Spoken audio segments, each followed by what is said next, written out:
लोग इसलिए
hello hello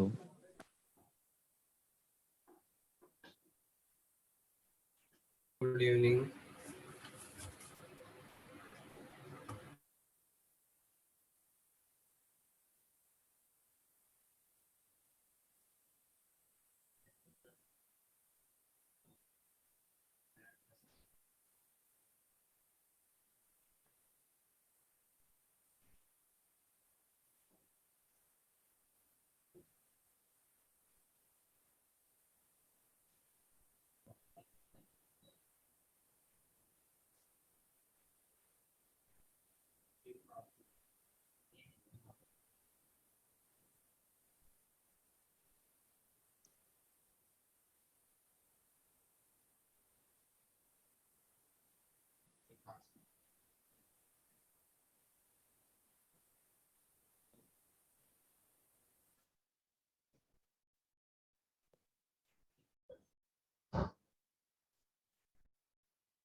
good evening sir.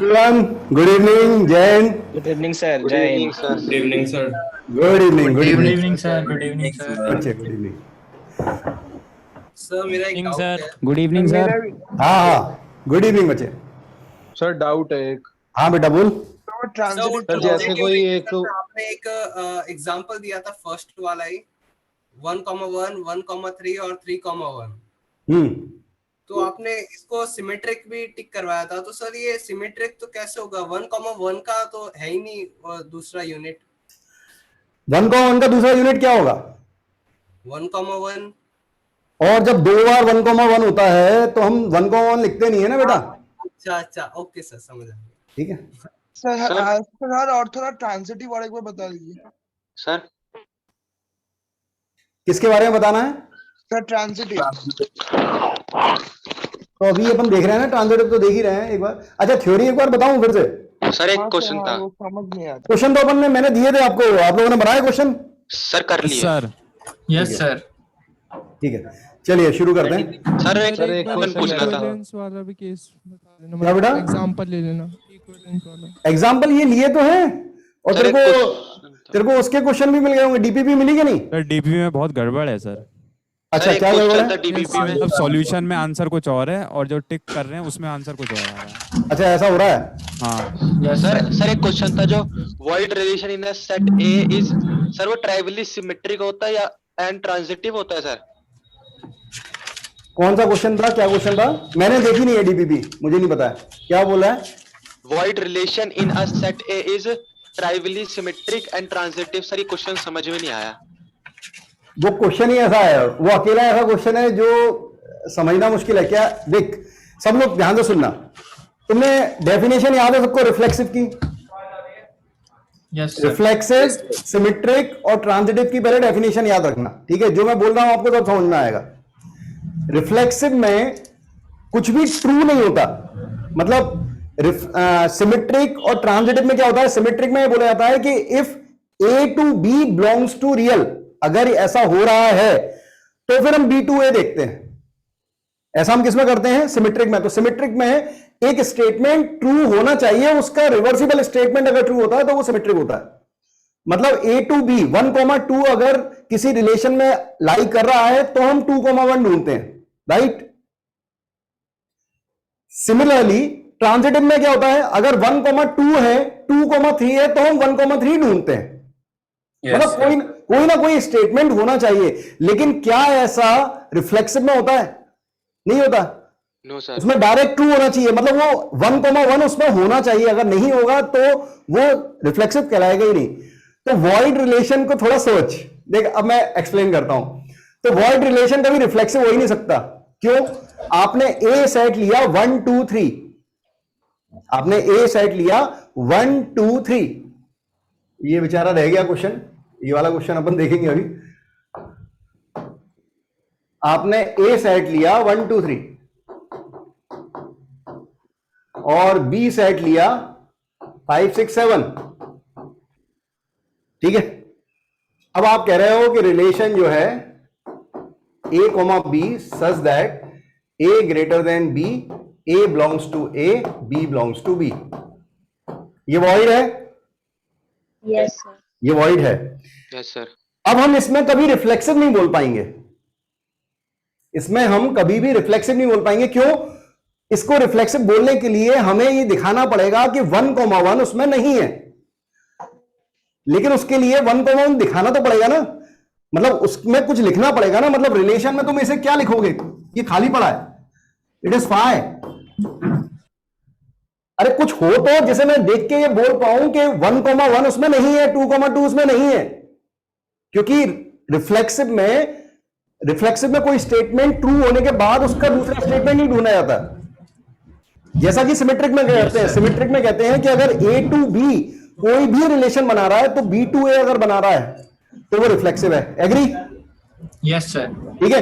अब इसको पढ़ो रिफ्लेक्स सिमेट्रिक के लिए। सुनना जरा, मैं कहूंगा कि ए ग्रेटर देन बी अगर वॉइड है, अगर फाइ है, अगर ए ग्रेटर देन बी, मतलब अगर मैं कहूंगा कि ए टू बी अगर फाइ है तो बी टू ए भी फाइ है। Yes sir. ठीक है? यस सर अगर ए टू बी फाइ है तो बी टू ए भी फाइ है। इसका मतलब वो क्या है? सिमेट्रिक है। यस सर अगर ए टू बी फाइ है, बी टू सी फाइ है, तो ए टू सी भी क्या हो रहा है? फाइ है। मतलब वो क्या है? ट्रांजिटिव है। ट्रांजिटिव। लेकिन हम उसे रिफ्लेक्सिव नहीं बोल पाएंगे, क्योंकि रिफ्लेक्सिव में यहां पे कोई स्टेटमेंट होना चाहिए जिसे देख के हम बोल पाए कि ये 1,1 या ए कॉमा ए नहीं बन रहा है। क्लियर समझ। मेरे ख्याल से क्लियर हुआ होगा। Yes sir. ट्राइवली का अगर हम मतलब? क्या?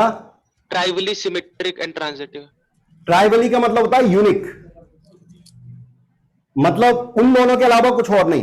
क्योंकि उसने कहा है ट्राइवली सिमेट्रिक एंड ट्रांजिटिव, इसका मतलब है अगर वो ट्राइवली नहीं लिखता तो हमने रिफ्लेक्सिव के बारे में बात नहीं की।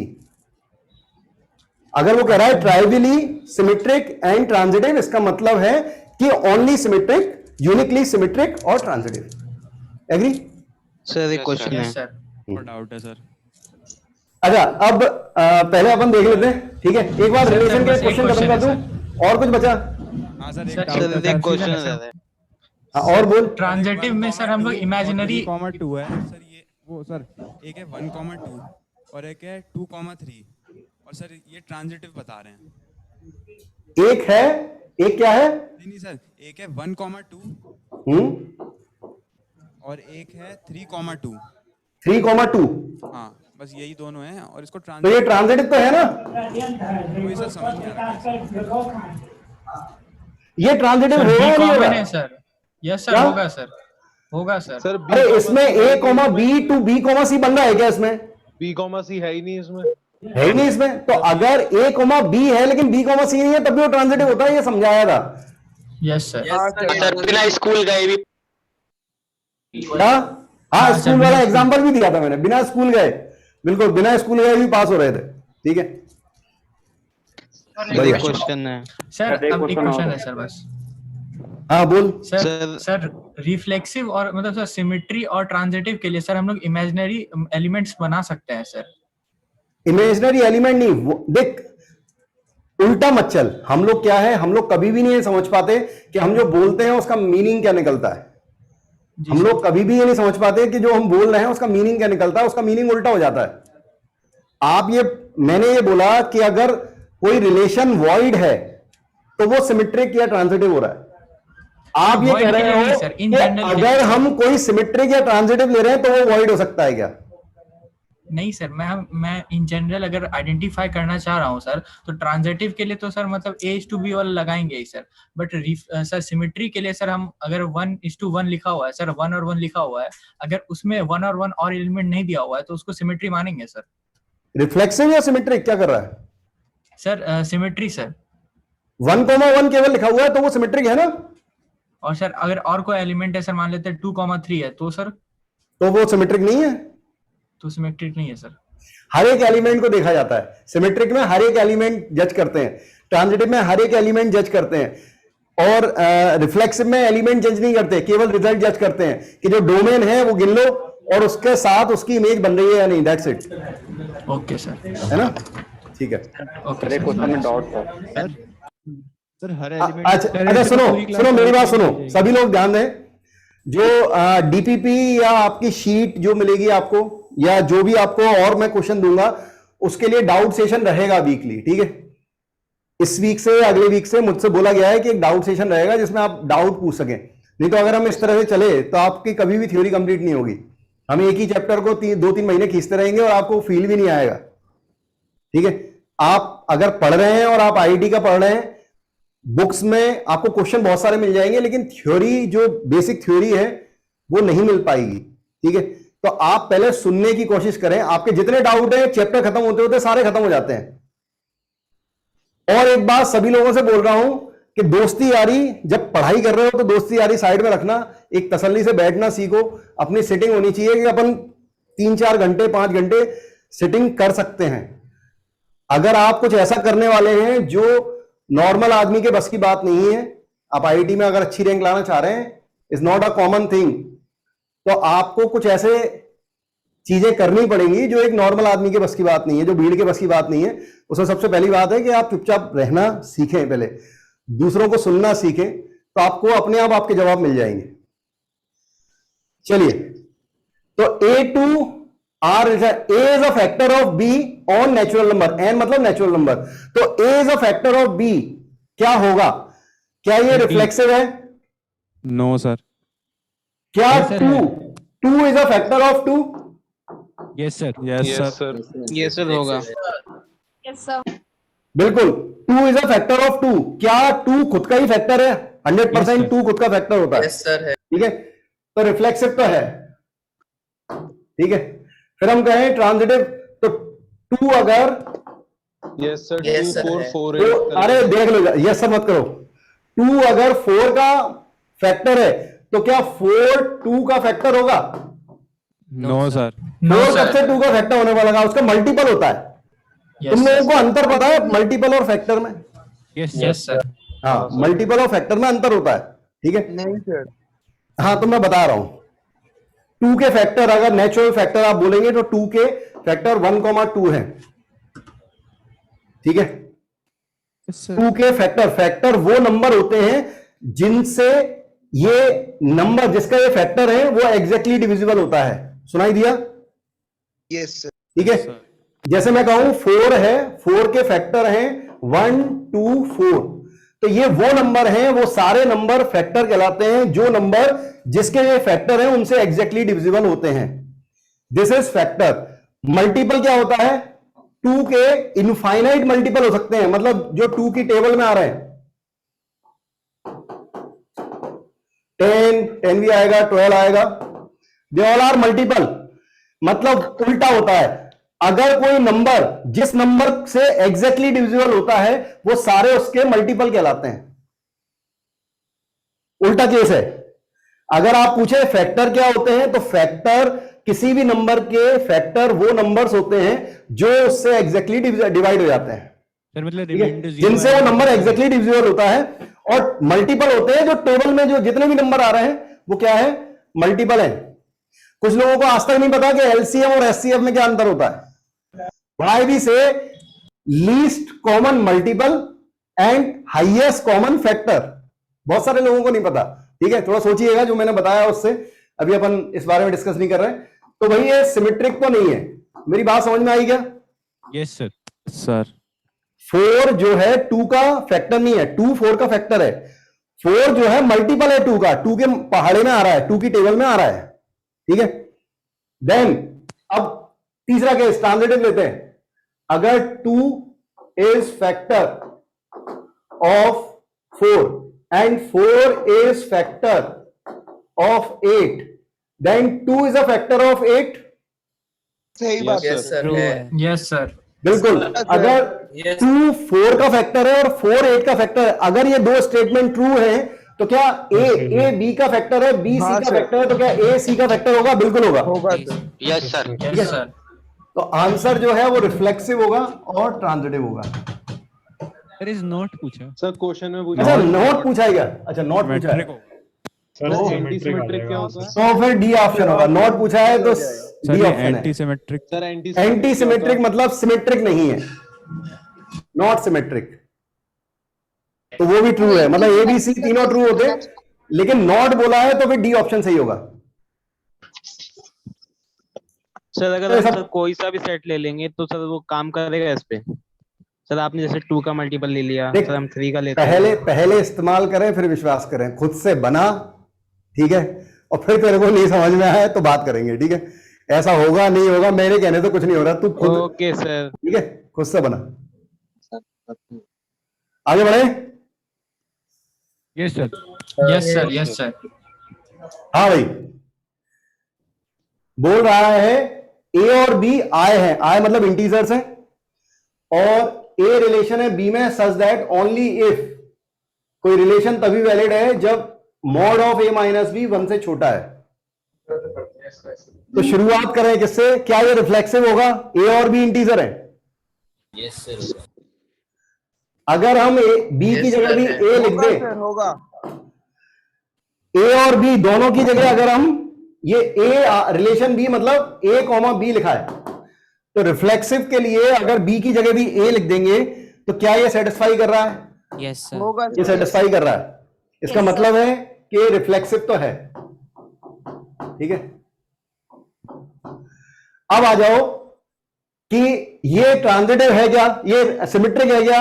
यस तो सर। पहले तो यस सर। ये कभी सिमेट्रिक नहीं होगा।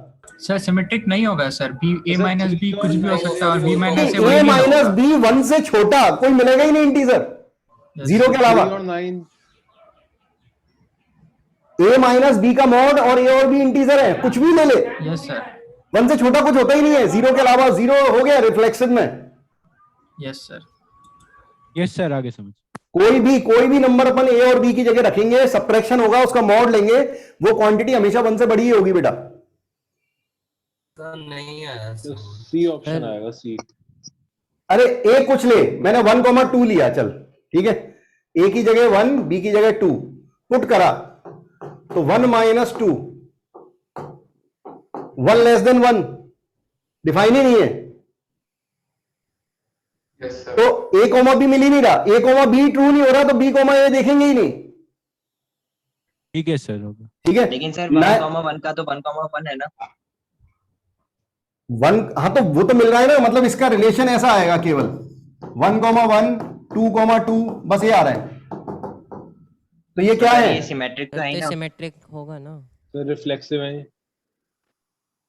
सर हाँ अच्छा, हाँ ठीक है सही बात है। Relation तो अगर हम ये बोल सकते हैं कि ये क्वांटिटी, हाँ अगर हम रिलेशन बना रहे हैं तो रिलेशन ये आ रहा है, और ये रिलेशन रिफ्लेक्सिव और सिमेट्रिक दोनों होगा। जो रिलेशन बना है वो रिफ्लेक्सिव और सिमेट्रिक दोनों होगा, और फिर ये ट्रांजिटिव भी होगा। Yes sir. Yes sir. नहीं सर, ट्रांजिटिव होगा। मैं ये बोल रहा हूं कि यहां पर सुनो मेरी बात, a, b हमने लिया, हम यहां पर ये a, b पुट नहीं कर सकते। एग्री हैं आप? मतलब अगर मैं a और b बराबर नहीं लूं, अगर मैं रिफ्लेक्सिव को छोड़ दूं, तो ये वॉइड रिलेशन बन रहा है। एग्री है? Yes sir. अगर a बराबर नहीं है b के, तो ये सेटिस्फाई नहीं कर रहा है, ये वॉइड रिलेशन बन रहा है। और वॉइड रिलेशन हमेशा क्या होते हैं? अभी बात हुई थी, ट्रांजिटिव। ट्रांजिटिव और सिमेट्रिक दोनों होते हैं। उसका प्रूफ, बहुत अच्छा प्रूफ अपने सामने है। 1 1 2 2 ये सब बना। मैं कहूंगा क्या ये रिफ्लेक्सिव है? बिल्कुल ये रिफ्लेक्सिव है। कहां गया? अच्छा दिया ही नहीं है। ये रिफ्लेक्सिव है, बिल्कुल ये रिफ्लेक्सिव था। ये है, सी ऑप्शन हो गया है ना, सी ऑप्शन है। होगा ना। क्या ये सिमेट्रिक है? ये सिमेट्रिक भी है भाई। 1,1 का 1,1 इसी में है, 2,2 का 2,2 सर तो इसी डी में होगा ना सर। ऑप्शन डी होना चाहिए। है। सिंगल, हाँ सिंगल करेक्ट है तो फिर डी होगा। सिंगल करेक्ट है तो डी होगा, और अगर मोर देन 1 होगा तो फिर अपन बी और सी भी लेते। क्या बोल रहा है? सर सर आ गया समझ। डेफिनेशन से कोई डाउट है किसी को? नहीं सर। लेकिन सी भी सही है। No sir. तो होगा ही नहीं ना यहाँ क्या बेटा? पे, हेमेट्रिक तो नहीं होगा। क्यों नहीं होगा? अभी बात करी थी ना, अभी किसी ने पूछा था 1,1 1,3 3,1 पूछा था ना अभी। सिमेट्रिक है या नहीं? सिमेट्रिक है। ये सिमेट्रिक है। मैंने पूछा 1,3 का 3,1 और 1,1 का 1,1, लेकिन दो बार थोड़ी लिखते हैं। सेट में कोई भी एलिमेंट एक ही बार लिखा जाता है, रिपीट नहीं किया जाता। ट्रांजिटिव की और ट्रांजिट, अरे ट्रांजिट तो है ही, क्योंकि A to B मिल रहा है लेकिन B to C नहीं मिल रहा है। तो अगर आपका स्कूल नहीं खुला, एग्जाम नहीं हुए, फिर भी आप पास तो हो ही ना, आपकी गलती नहीं है। सर रिफ्लेक्सिव की वो डेफिनेशन से रिलेटेड डाउट था पीपीटी में। पीपीटी में, डीपीपी में? सर वो पीपीटी था ना, क्या था? जो डेफिनेशन थी रिफ्लेक्सिव की, उसमें कुछ मिस्टेक लग रही है। तो एक काम करना, इस बारे में अपन अब जिस दिन डाउट सेशन होगा उस दिन बात करेंगे। तू संभाल के रख सकता है, क्योंकि बहुत सारे बच्चे सामने हैं। ठीक है, हम इसी में उलझे रहेंगे। हम फंक्शन शुरू करना चाहते हैं तो फंक्शन शुरू करेंगे, ठीक है? नहीं तो इसी में बच्चे अभी आधे बच्चे सोने वाले हो जाएंगे। चलेगा? सर एक बार सिंगल करेक्ट में प्रायोरिटी ऑर्डर बता देते, कौन मतलब किसकी मतलब अगर 2-3 हो रहे होंगे तो किसको ज्यादा प्रेफरेंस देंगे? वैसे तो 2-3 होते नहीं है, लेकिन अगर कोई फंक्शन है जो तीनों ले रहा है, रिफ्लेक्सिव भी ले रहा है, सिमेट्रिक भी ले रहा है, और उसमें इक्विवेलेंस दिया हुआ है, तो नेचुरली अपन इक्विवेलेंस लेंगे। अगर मोर देन 1 होता तो फिर अपन और दोनों भी लेते हैं। जैसे मान ले कोई आंसर है, कोई क्वेश्चन दिया है जिसका आंसर जो है 1 और 3 आ रहा है, ठीक है? 1 आ रहा है 3, और इसमें लिखा 1, बी में लिखा 3, और सी में लिखा 1 और 3, और डी में लिखा नन। तो तू किस पे आंसर लगाएगा? 1 और 3। सिंगल करेक्ट पे सी पे ही लगाएगा, सिंपल सी बात है। ठीक है सर, है ना? ठीक है। हाँ भाई, इसका रिलेशन निकालो पहले। ये हमने शायद इस तरह किया था क्वेश्चन। यस सर, कल किया था। x + y = 5, तो 1 4 4 1, रिफ्लेक्सिव नहीं है। 2 3 3 2, नॉट रिफ्लेक्सिव। सिमेट्रिक। रिफ्लेक्सिव नहीं है। ये सिमेट्रिक है, ये रिफ्लेक्सिव नहीं है, ये ट्रांजिटिव भी नहीं है, क्योंकि A to B मिल रहा है, B to C मिल रहा है। 1 to 4 4 to 1, तो A to C मतलब 1,1 होना चाहिए था, जो कि इसमें नहीं है। ठीक है, so it is not reflexive, symmetric and non transitive. ये ऑप्शन सही है, मतलब ये ओनली एंड ओनली सिमेट्रिक है। हो गया सर। ठीक है, यस सर। हाँ, अब कोई पिछले लास्ट लेक्चर में नंबर ऑफ जो अपन ने कार्टेशियन प्रोडक्ट सीखा था, उसमें नंबर ऑफ कार्टेशियन प्रोडक्ट या नंबर ऑफ थिंग्स के बारे में बात कर रहा था। तो मैं आपसे कहूंगा, थोड़ा बहुत बाइनोमियल याद है क्या? थोड़ा बहुत 11 बोर्ड का बाइनोमियल याद है सर, हल्का हल्का याद है। ठीक है, ये कभी तुमने पढ़ा था 1 + x whole power n, nc0 nc1x yes sir, nc2x square ncnx की पावर n। ठीक है, yes sir, yes yes sir, याद है। अगर हम x की जगह 1 रख देते हैं तो ये 2 हो जाता है। 2 की पावर n इक्वल टू होता है nc0 nc1, सब जगह दोनों साइड हमने x की जगह 1 रख दिया।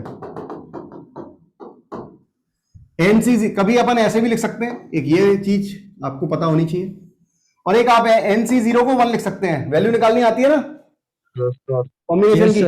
NCR is factorial n upon factorial n minus r factorial r। ठीक है, अब मैं आपको यहाँ पे परमुटेशन कॉम्बिनेशन नहीं बता रहा हूं, तो अपन ऐसे भी लिख सकते हैं 1 को उधर ले जाके भी। ठीक है, अब NCR का मतलब क्या होता है? NCR का क्या मतलब होता है? सिलेक्शन, नंबर ऑफ सिलेक्शन, मतलब नंबर ऑफ ग्रुप बनाना।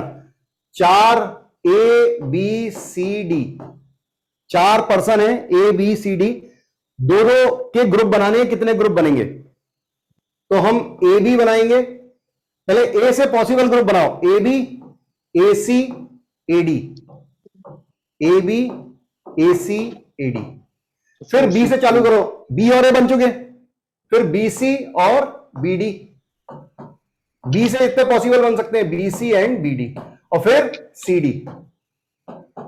कितने ग्रुप बन रहे हैं? टोटल 6 ग्रुप बन रहे हैं। इसको हम ऐसे भी लिख सकते हैं कि 4 लोग थे और उसमें से कितने सिलेक्ट कर करके ग्रुप बनाने थे? 2 के, 4 में से 2 के ग्रुप, तो 4c2 होता है factorial 4 divide by factorial 4 minus 2 factorial 2, it is factorial 4 मतलब 4 3 2 1 अपॉन ये 2, सो 2 इंटू 1 2 इंटू 1, ये कैंसिल हो जाएगा, आंसर इज 6। ये कुछ समझ में आ रहा है? Yes sir, yes sir, yes sir. NCR क्या होता है? एनसीआर होता है कि अगर आप n थिंग्स ले रहे हैं और उसमें से r थिंग को सिलेक्ट करके जितने पॉसिबल ग्रुप बन सकते हैं, दैट इज कॉल्ड एनसीआर। ऊपर जो वैल्यू लिखी होती है वो नंबर ऑफ एलिमेंट्स होते हैं और उनमें से जितने सिलेक्ट करके आप बना रहे होते हैं वो r के प्लेस पे आता है। ठीक है, इसको सॉल्व करने का शॉर्टकट भी होता है, मैंने क्लास में बताता हूं, आपको फिर से बता रहा हूं। 4c2 लिखा है तो 4 को 2 बार रिड्यूस करो, जो जितनी बार लिखा है उतनी बार रिड्यूस करो 4 को, तो 4 इंटू 3, 4 को रिड्यूस किया 2 बार क्योंकि यहां पे 2 लिखा था, और 2 का फैक्टोरियल नीचे, 2 2 जा, आंसर विल बी 6। तो ये सब नहीं करना पड़ेगा। ठीक है, ये छोटी चीजें हैं, मैं बीच बीच में 50 दफे लाता रहूंगा। ठीक है, आपको सिखाने के लिए। अब ये मैं क्यों ज्ञान बांट रहा हूं, जरा सुनना सभी लोग। देखो ए जो था, मान लो ए कोई सेट था, सब लोग आप ध्यान से सुने, आप काम की चीज पे बात करते हैं। मतलब NC1 क्या दिखा रहा है आपके हिसाब से? What is NC1? कि n थिंग थी और उसमें से 1 1 लेके कितने ग्रुप बनेंगे? मान लो 10 लोग थे, 10 लोगों में से एक एक का ग्रुप बनाया, तो कितने ग्रुप बनेंगे? 10 ग्रुप बनेंगे। यस सर, इसलिए NCN का आंसर n होता है। NC2 का मतलब n में से 2 लेके ग्रुप बने। अब इसका मतलब क्या है, ये मैं क्यों ज्ञान बांट रहा हूं, जरा समझ लें। मान लो ए है, ए में 3 एलिमेंट है या 4 एलिमेंट है, ठीक है। बी है, बी में 3 एलिमेंट है। कार्टेशियन प्रोडक्ट करो, कितने एलिमेंट होंगे? 12 4 इसमें है, 3 इसमें, तो 1 के साथ ए, 1 के साथ बी, 1 के साथ सी, 2 के साथ ए, 2 के साथ बी, 2 के साथ सी, ऐसे करके बनेंगे। तो number of element in A cross B is 12, 4 into 3। ठीक है, अब रिलेशन क्या होता था? रिलेशन क्या होता था? इनका सबसेट, ए क्रॉस बी का सबसेट। तो सबसेट्स कैसे, क्या क्या बनते हैं? ए क्रॉस बी के अगर मैं सबसेट्स बनाऊं तो सबसेट्स क्या क्या बनते? एक तो फाई, फिर सिंगल सिंगल 1 ए ऐसे करके बनते, कहां तक? 4 सी तक, फिर दो दो का सेट बनता है, फिर तीन तीन का, इस तरह से बनता। मेरी बात समझ में आ रही है सबको? ठीक है। Yes sir. तो इसको ऐसे मत लिखो, यस सर। ऐसे मत लिखो। इसको कैसे लिखे? टोटल 12 थे एलिमेंट, मैंने 12 में से एक भी सिलेक्ट नहीं किया, 12 में से एक भी सिलेक्ट नहीं किया, तो एक क्या बना? ये 5। Yes sir. इसकी वैल्यू कितनी होगी? 1। ये कितने ऐसे कितने सबसेट बन रहे हैं? एक। 12 में से ये 12, ये टोटल एलिमेंट 12 थे, इन 12 में से एक को सिलेक्ट करिए, कोई भी एक सिलेक्ट कर करके बनाए, तो कितने बनेंगे? 12 प्लस ये टोटल सेट निकालते आ रहे हैं। ठीक है, 12C2 12C3 अप टू 12 के 12 लेके जो बनेंगे। सर आ गया पैटर्न है सर। ठीक है, ये टोटल नंबर ऑफ सेट्स हैं। दिस इज कॉल्ड 2 की पावर 12। क्यों?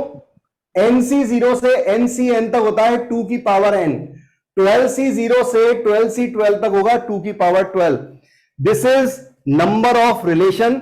लेकिन नंबर ऑफ रिलेशन में हम फाइ का यूज, रियल नंबर में फाइ का यूज नहीं किया जाता। ठीक है, रियल में फाइ को अवॉइड किया जाता है, तो उसे फिर -1 करके लिख देते हैं, क्योंकि वो एक ही होता है।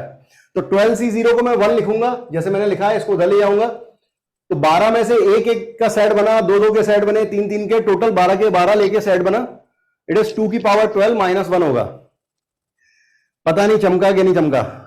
Sir last clear। वाला सर, नहीं आ आया, गया। 2 की पावर 12 सर थोड़ा सा क्लियर नहीं हुआ। तो अगर कोई आपसे पूछे, जैसे मैं आपसे बोलता हूं कि मान लो एक सेट था जिसमें n1 एलिमेंट थे, एक सेट था NA, उसमें n1 एलिमेंट थे। NA का मतलब है number of element in set A। ठीक है, एक था B सेट, उसमें n2 एलिमेंट थे, तो A क्रॉस B में कितने एलिमेंट हो गए? N1 into N2। N1 into N2। तो इसमें number of relation, number of non empty relation, तो 2 की power n1 n2 2 power minus n1 n2 2 raised to the power 2 to the power n1 n2 -1। हाँ sir. Non empty, ये empty भी है, Yes, ये sir। Empty वाला भी गिना था, तो ये 2 की पावर 12 था। अगर इसे हटा देंगे, इसको उधर ले आएंगे, 2 की पावर 12 -1 हो जाएगा। सर अगर सबसेट बोलेंगे तो 2 की पावर 12 और हाँ, रिलेशन अगर सबसेट बोलेगा तो 2 की पावर n1 into n2 होगा। ठीक है सर। सर आ गया समझ में। हाँ, मतलब मैं बिल्कुल बेसिक से पढ़ा रहा हूं, किसी को ये अभी भाएगा, किसी को नहीं भाएगा। मेरी गारंटी, आज से 7-8 महीने के बाद सब लोग ये जानना चाहते होंगे कि सर जो पहले शुरू में पढ़ाया था वो दोबारा पढ़ा दो। और मैं आपको बता दूं, कैलकुलस कभी दोबारा नहीं पढ़ाया जा सकता। There is no revision in calculus. 13 chapter हैं, करीबन 3, 3.5, 4 महीने खा जाते हैं।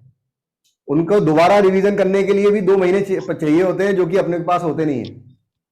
तो नोट्स अपने हिसाब से बनाते रहिएगा। सर एक बार रिपीट कर दो। क्या रिपीट कर दूं? सर इसमें क्या? सर 2 की पावर 12 तो सर समझ नहीं आया। ये समझ में आ गया? Yes sir. ए में 4 एलिमेंट, बी में 3 एलिमेंट, तो टोटल ए क्रॉस बी में पॉसिबल एलिमेंट हुए 12। इन दोनों का प्रोडक्ट, नंबर ऑफ एलिमेंट्स का। तो अगर मैंने सबसेट बनाए तो 12 में से एक भी सिलेक्ट नहीं किया, तो एक 5 बना सबसेट जिसमें एक भी एलिमेंट नहीं है। 12 में से एक एक एलिमेंट लेके जितने सबसेट बनेंगे, दिस इज 12C1, मतलब टोटल 12। फिर 12 से 2 लेके जितने सबसेट बनेंगे, फिर इसमें से 3 के सबसेट बनेंगे, 4 के बनेंगे, और 12C12 तक के सबसेट बनेंगे। ये नंबर ऑफ सबसेट्स हैं किसके? A क्रॉस B के। और हमने सीखा कि NC0 से NC तक का सम कितना होता है? 2 की पावर n। तो 12C0 से 12C12 तक का सम होगा 2 की पावर 12। हमने इस तरह से आंसर दिया है। Okay sir. ठीक है, नंबर ऑफ रिलेशन सर समझ में आ गया सर।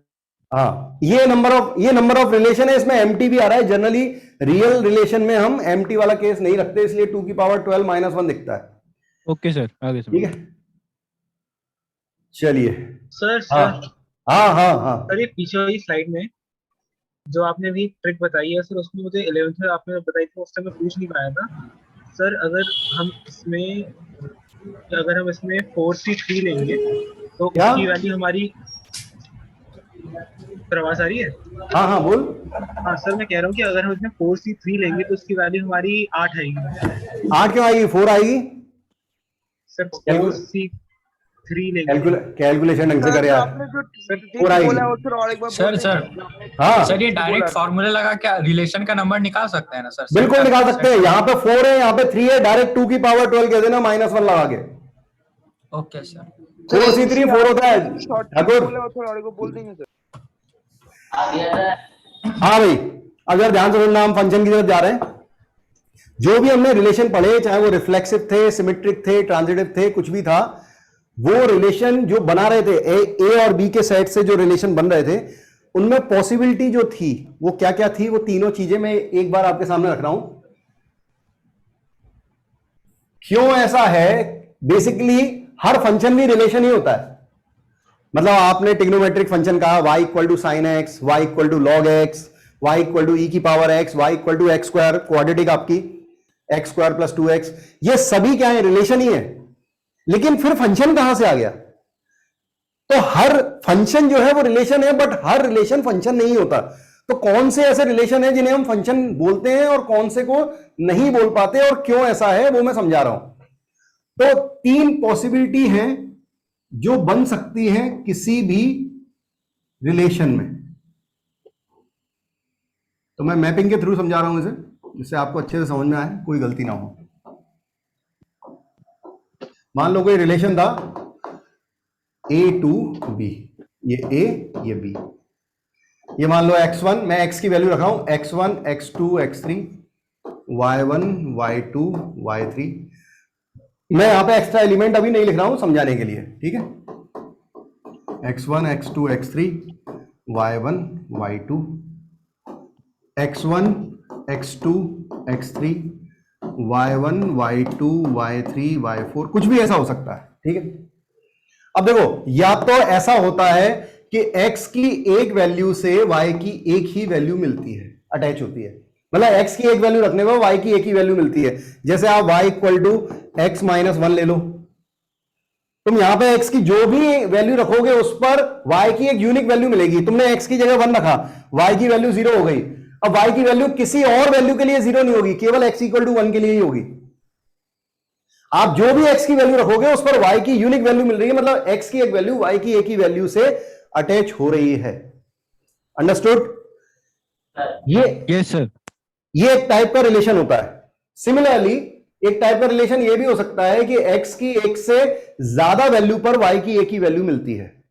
हो सकता है सिंगल सिंगल पे भी मिल रही हो, लेकिन हो सकता है जैसे y equal to x square, x की वैल्यू 1 माइनस 1, दोनों पर y की वैल्यू 1 मिलेगी। x की वैल्यू 2 माइनस 2, दोनों पर y की वैल्यू 4। तो x की एक से ज्यादा वैल्यू के लिए y की एक ही वैल्यू मिल रही है, ये पॉसिबल है। ये हो सकता है y equal to mod x, हो सकता है y equal to sine x ले लो, सबसे अच्छा है एग्जांपल तो यही है। साइन x में x की जगह 0, पाई, 2 पाई, 3 पाई, 4 पाई, 5 पाई, n पाई, साइन n पाई ऑलवेज 0, y की वैल्यू एक ही वैल्यू दे रहा है, ठीक है? ये एक रिलेशन हो सकता है। और इसका उल्टा भी हो सकता है कि x की एक वैल्यू y की एक से ज्यादा वैल्यू से अटैच हो रही है, ऐसा भी हो सकता है, ठीक है? तो अगर ऐसा हो रहा है, इसका एग्जांपल, तो y square equal to x, अरे x की वैल्यू रखी 1, तो y स्क्वायर इक्वल टू 1, तो y की वैल्यू प्लस माइनस 1, y की वैल्यू 1 और माइनस 1, तो x की एक ही वैल्यू रख रहे हैं लेकिन y की 2 वैल्यू मिल रही है, ऐसा भी हो सकता है। ये 3 ही पॉसिबिलिटी हो सकती है कोई भी रिलेशन में। तो इनमें से ये जो है, ये जो रिलेशन है, इसे फंक्शन बोलते हैं। ये फंक्शन कहलाता है। रीजन मैं आपको बता दूंगा, लेकिन फिलहाल आप याद रखना, ठीक है? जब भी x की एक वैल्यू पर y की एक डिस्टिंक्ट वैल्यू मिलती है, वो क्या कहलाता है? फंक्शन कहलाता है। वो रिलेशन फंक्शन कहलाता है। ये तीनों रिलेशन है, उनमें से ये फंक्शन कहलाता है। जब x की एक से ज्यादा वैल्यू y की एक ही वैल्यू से जुड़ती है, ये भी फंक्शन कहलाता है। लेकिन जब x की एक वैल्यू से y की 2 वैल्यू या 2 से ज्यादा वैल्यू मिलती है, एक से ज्यादा वैल्यू मिलने लगती है, तो it is only relation, it is not function. एक बात और, जो ये मैंने आपको बताया था ना, a और b, ये डोमेन कहलाता है, ये रेंज कहलाएगी। ठीक है, तो ये डोमेन जैसे अपन कहते हैं, डोमेन को ही क्या बोलते हैं, ऑब्जेक्ट बोलते हैं। डोमेन को बोला जाता है ऑब्जेक्ट, और उससे जो रेंज मिलती है,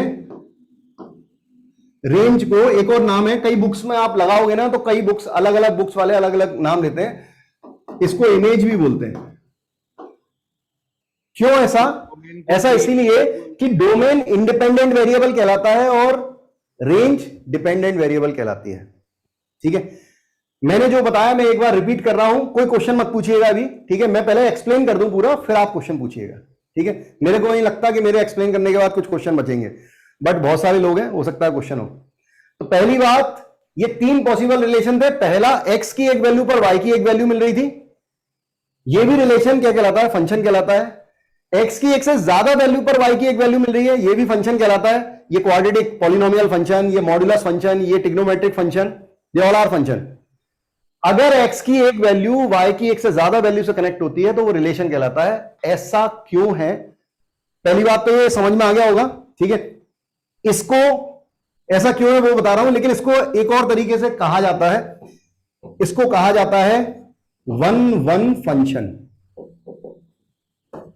क्यों कहा जाता है 1-1? तो जरा ध्यान से सुनना। 1 मतलब पहला 1 जो है वो डोमेन के लिए यूज हो रहा है, मतलब डोमेन की एक वैल्यू, और दूसरा 1 रेंज के लिए यूज हो रहा है। मतलब डोमेन की जब एक वैल्यू रेंज की एक वैल्यू से जुड़ रही है, मतलब एक डोमेन पे एक ही रेंज मिल रही है, दैट इज कॉल्ड 1-1 फंक्शन। ठीक है, और इसे कहा जाता है, इसे क्या कहेंगे, एक से ज्यादा है तो ये मैनी 1 फंक्शन।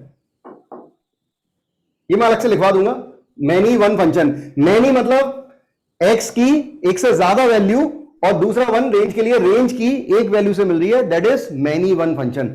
दुनिया में जितने भी रियल फंक्शन काम करते हैं पूरे दुनिया में, ठीक है, मैथ्स की दुनिया में, पूरे वर्ल्ड में जितना भी मैथ्स है उसमें, कैलकुलस में, रियल फंक्शन में जितने भी फंक्शन होते हैं वो या तो 1-1 होते हैं या मैनी 1 होते हैं। ठीक है, अब ये हो क्यों रहा है? होता ऐसा है कि ऐसा देखा गया, हालांकि अब कॉन्ट्राडिक्टरी पार्ट चालू हो गया है। ठीक है, कॉन्ट्राडिक्शन इसके आ गए हैं। कॉन्ट्राडिक्शन कैसे आ गए हैं?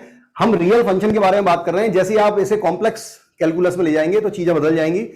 आईआईटी जेईई में कॉम्प्लेक्स कैलकुलस नहीं है, वो आप बीटेक में पढ़ेंगे, मतलब कॉम्प्लेक्स नंबर के साथ कैलकुलस। अभी हम रियल नंबर का, रियल फंक्शन का कैलकुलस पढ़ रहे हैं।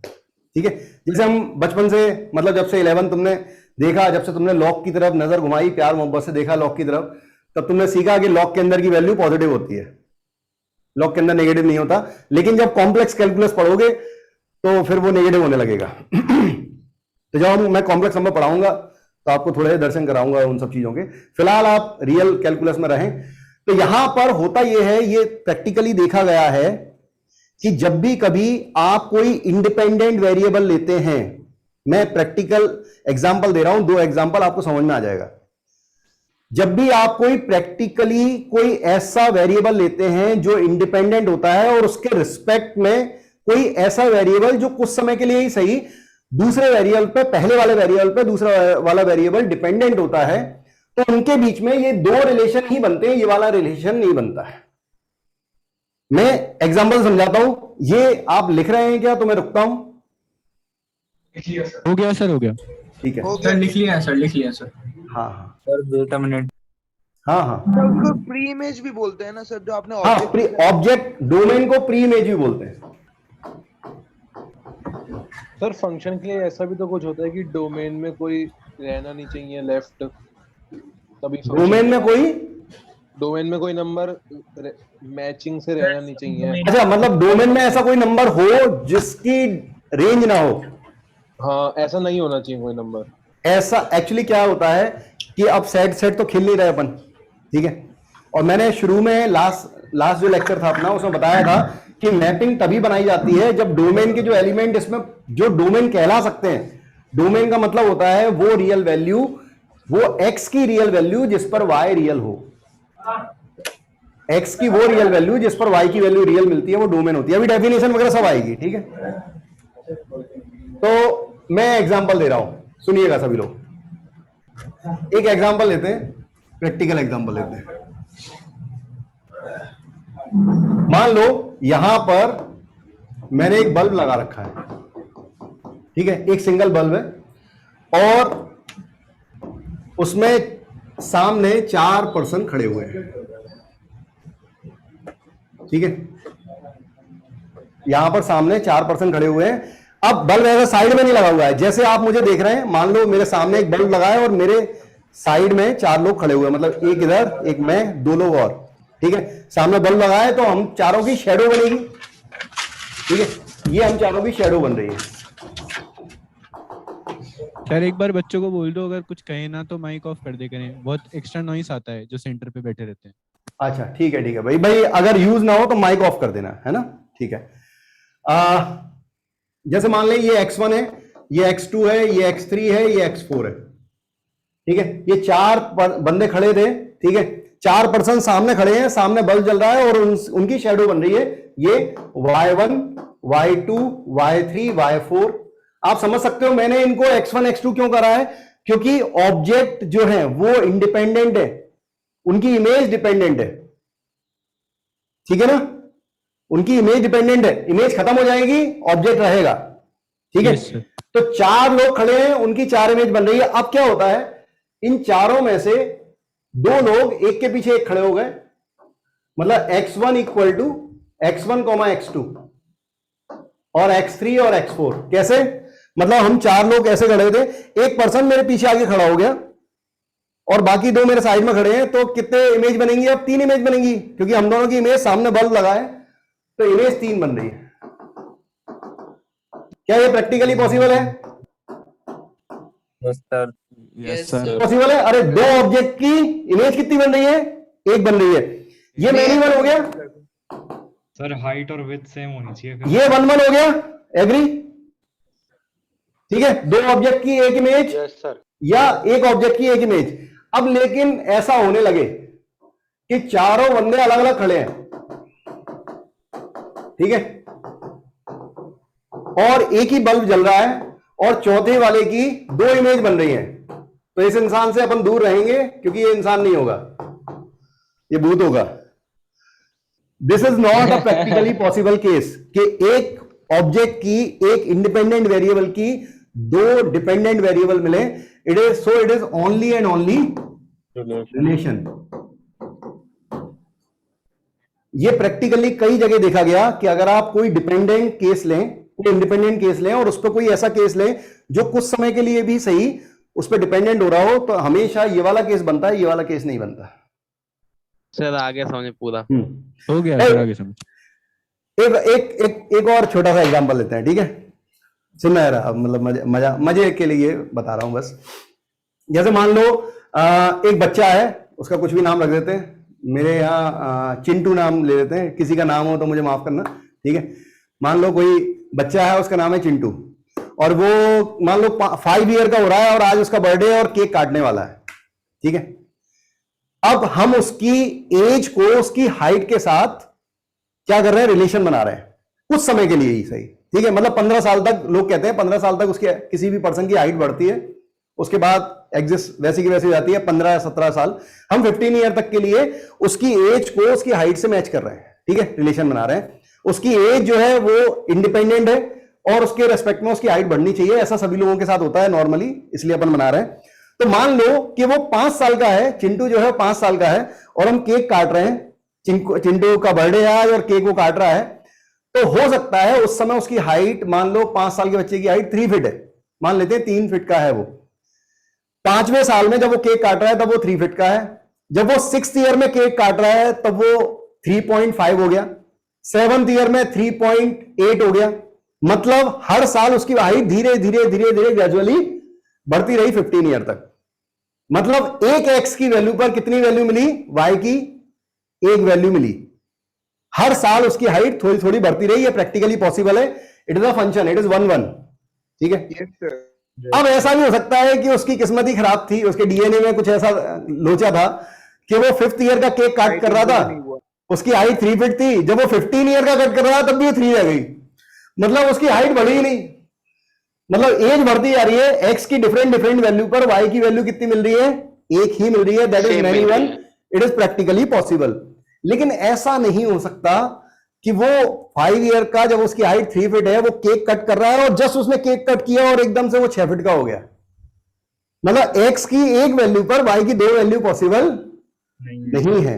ठीक है, मेरे ख्याल से समझ में आया होगा सबके? ठीक है, एकदम सर क्लियर है सर अब आ गया। Yes sir, understood.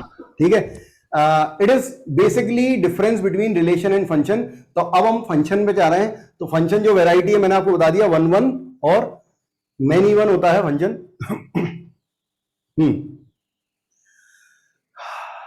तो ये आपके सामने डेफिनेशन रही, एक बार अच्छे से पढ़ लें। हम काफी कुछ इसमें सीख चुके हैं। आज ये वाइट पे वाइट मैच कर रहा है, मैं कुछ नहीं कर सकता इसके लिए, मैंने सोचा नहीं था ऐसा कुछ।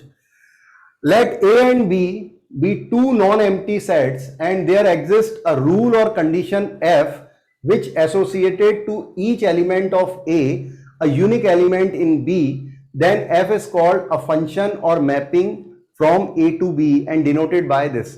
अब ये तो डेफिनेशन है, इसे अगर आप लिखते हैं तो आपके थोड़ा बहुत काम आ सकती है, लेकिन आपको समझना जरूरी है कि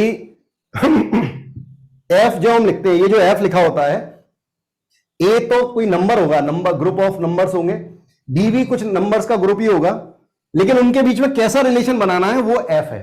ठीक है, y equal to x square, x तो वही नंबर थे, y भी वही नंबर थे, लेकिन आपने y equal to x square कह दिया तो रिलेशन अलग आ रहा है, y square equal to x कह दिया तो रिलेशन अलग आ रहा है, y equal to root x कह दिया तो अलग आ रहा है, y इक्वल टू ई की पावर x कह दिया अलग आ रहा है। x और y है तो नंबर्स ही है। तो f क्या है? एक रिलेशन है। क्या है? There exists a condition or rule f which associate to each element of a के हर एलिमेंट का यूनिक एलिमेंट इन b में एक यूनिक एलिमेंट मिलता है, तो उसे हम क्या कहते हैं? उसे हम मैपिंग या फंक्शन कहते हैं। और उसे पढ़ा कैसे जाता है, इसको कैसे रीड करते हैं बच्चों? f such that a arrow को पढ़ते हैं 2, f such that a to b, f such that मतलब a फंक्शन ऑफ b, इसे पढ़ेंगे a, ऐसे कभी लिखा जाता है आईआईटी में, कहीं लिखा जाता, पहले पुराने टाइम में कभी होता था। ठीक है, इसमें a जो है वो डोमेन होता है और b कोडोमेन। शायद लास्ट लेक्चर में अपन ने बात की थी इसके बारे में। यस सर, यस सर, आराम से लिख लें। अच्छा, कुछ लोगों को डाउट हो सकता है, ठीक है, क्योंकि तुम्हारे बहुत सारे डाउट अभी आएंगे शुरू में। ये जोश मैं पूरे साल देखना चाहूंगा, मुझे मिलता नहीं है हर किसी से। ठीक है, ये वाले स्टेटमेंट में गड़बड़ लगती है। Each element of A a unique element in B. कुछ लोग कहेंगे सर मैनी वन में ऐसा नहीं होता, ये मतलब 1 1 की डेफिनेशन कहते हैं। ये 1 1 नहीं होता है, होता है। नहीं, मैं तो कह रहा हूं कि होता है। ठीक है, मैं बिल्कुल कह रहा हूं कि ऐसा होता है, लेकिन बस समझने की जरूरत है। देखो, अगर हम मैनी वन बनाए तो भी होता है।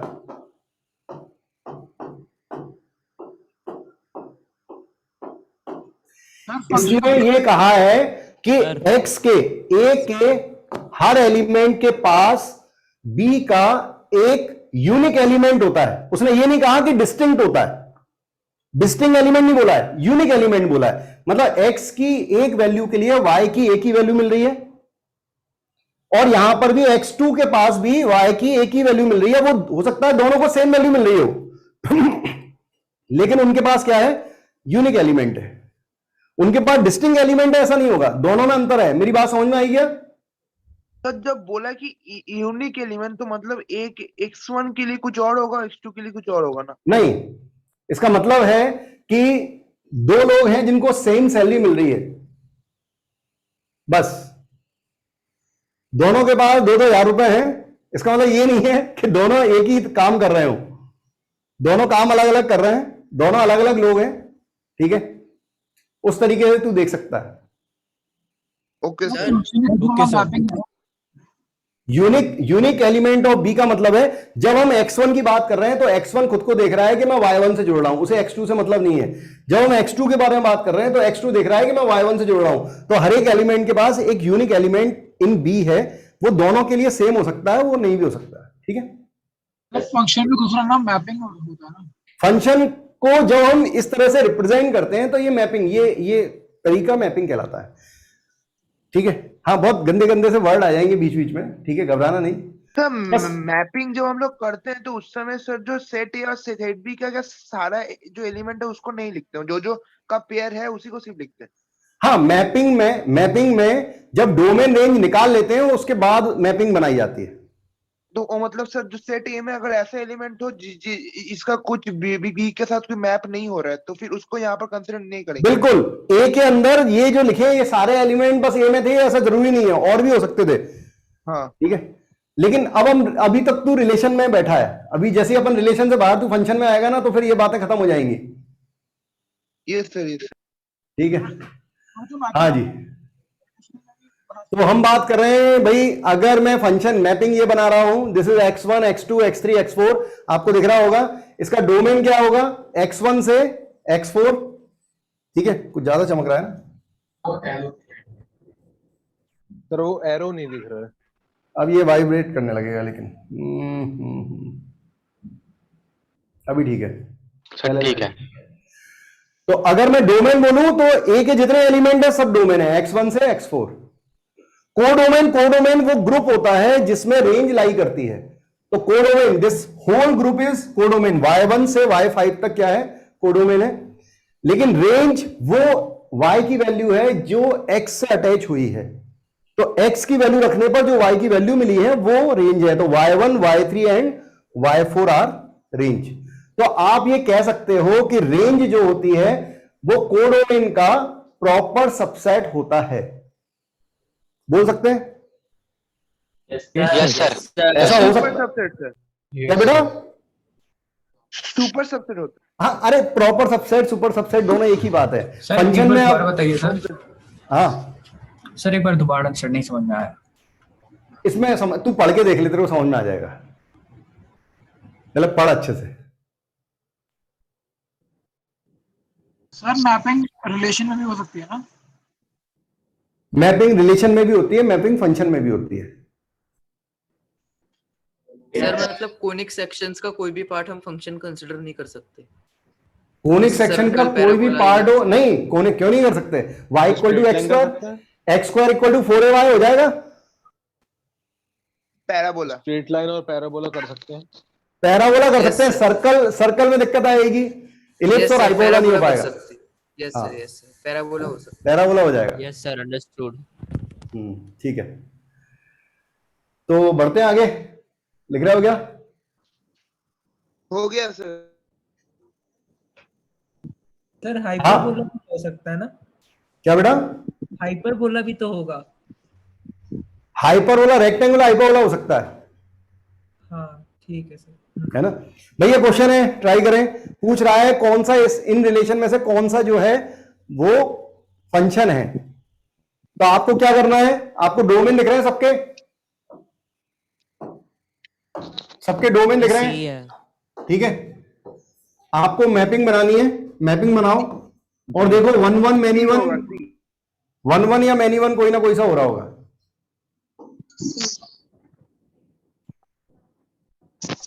तो सी में दिख रहा है। Yes sir, sir C option C होगा। तो सी ठीक है, देखते हैं। तो बी भी आ रहा है। जैसे डोमेन में हम रखेंगे 1 2, भाई 1 आ रहा है, 2 आ रहा है, 1 ले ही चुके और 3 आ रहा है, और 4 6 5 9। तो 1 4 2 6 1 5, ये क्या हो गया? ये रिलेशन हो गया, फंक्शन नहीं बन पाया क्योंकि x की एक वैल्यू के लिए y की एक से ज्यादा वैल्यू मिल गई है। ठीक है, तो इससे आगे बढ़ने की जरूरत ही नहीं है। फिर देखते हैं इसमें क्या हो रहा है, 3 2 1, तो 1 2 3 तीनों लिख लिए। और इसमें क्या हो रहा है, 3 1, इसमें भी 1 2 3 लिख लिए। 3 3 2 1 1 2 एंड 2 3, 2 3 से भी जुड़ गया। मतलब इसकी x की एक वैल्यू पर y की फिर से 2 वैल्यू मिल गई। It is also not a function, this is also not a function. Third देख ले, इसमें डोमेन क्या हो रहा है, 1 2 3 और 4, 1 2 3 4, और रेंज क्या हो रही है, 2 2 2, केवल 2 है।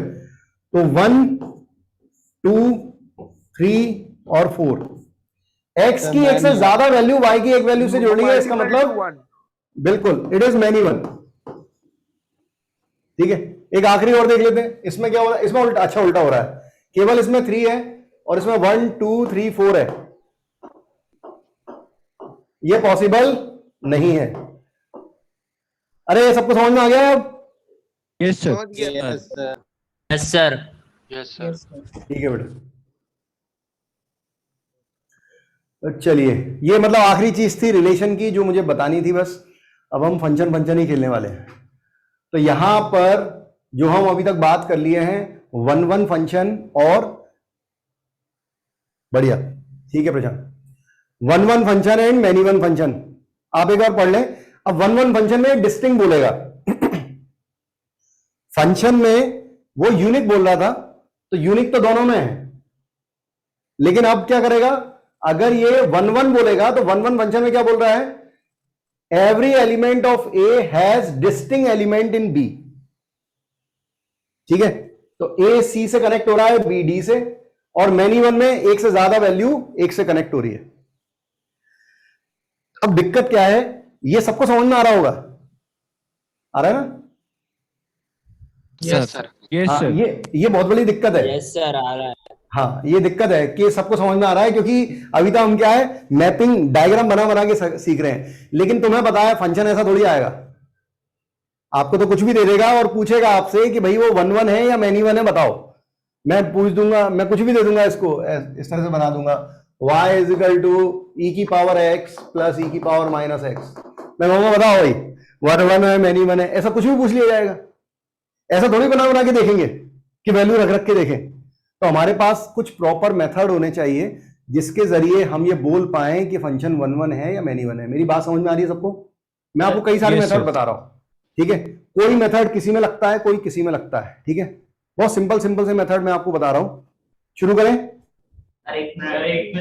हाँ हाँ, लिख ले सर। मैनी वन को बाइजेक्टिव भी कहते हैं क्या?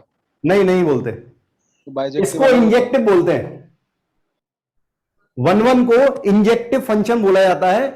बिकॉज ऑफ दैट फंक्शन क्या है, कई अलग अलग देशों में अलग अलग रिसर्च हुई, ठीक है, ज्यादातर सब मैक्सिमम यूके के हैं, बाद में अब यूएस में बहुत आगे निकल गया यूएस, लेकिन शुरुआत में जर्मनी, फ्रांस, स्पेन, सारे मैथमेटिशियन यहीं के हैं। तो पहले किसी देश ने उसे 1 नाम दे दिया, किसी ने उसे इंजेक्टिव नाम दे दिया, तो भाई ठीक है, मैनी वन का कोई और नाम नहीं होता, प्रायोरिटी मिलती है 1 को। जो 1 नहीं होते वो मैनी वन होते हैं। Excuse me sir. हाँ सर, जो आपकी क्लास की रिकॉर्डिंग्स होती हैं वो हमें कब मिलेंगी? मैं तो यार रिकॉर्डिंग नहीं मिली तुम लोगों को? नहीं सर, रिकॉर्डिंग नोट्स नहीं मिले हैं सर। सर मिल गए सब चीज। हाँ सर मिल गए। मिल गया था। अच्छा सर मिल गए सब। अच्छा, सेंटर्स पे मिल गए हैं क्या?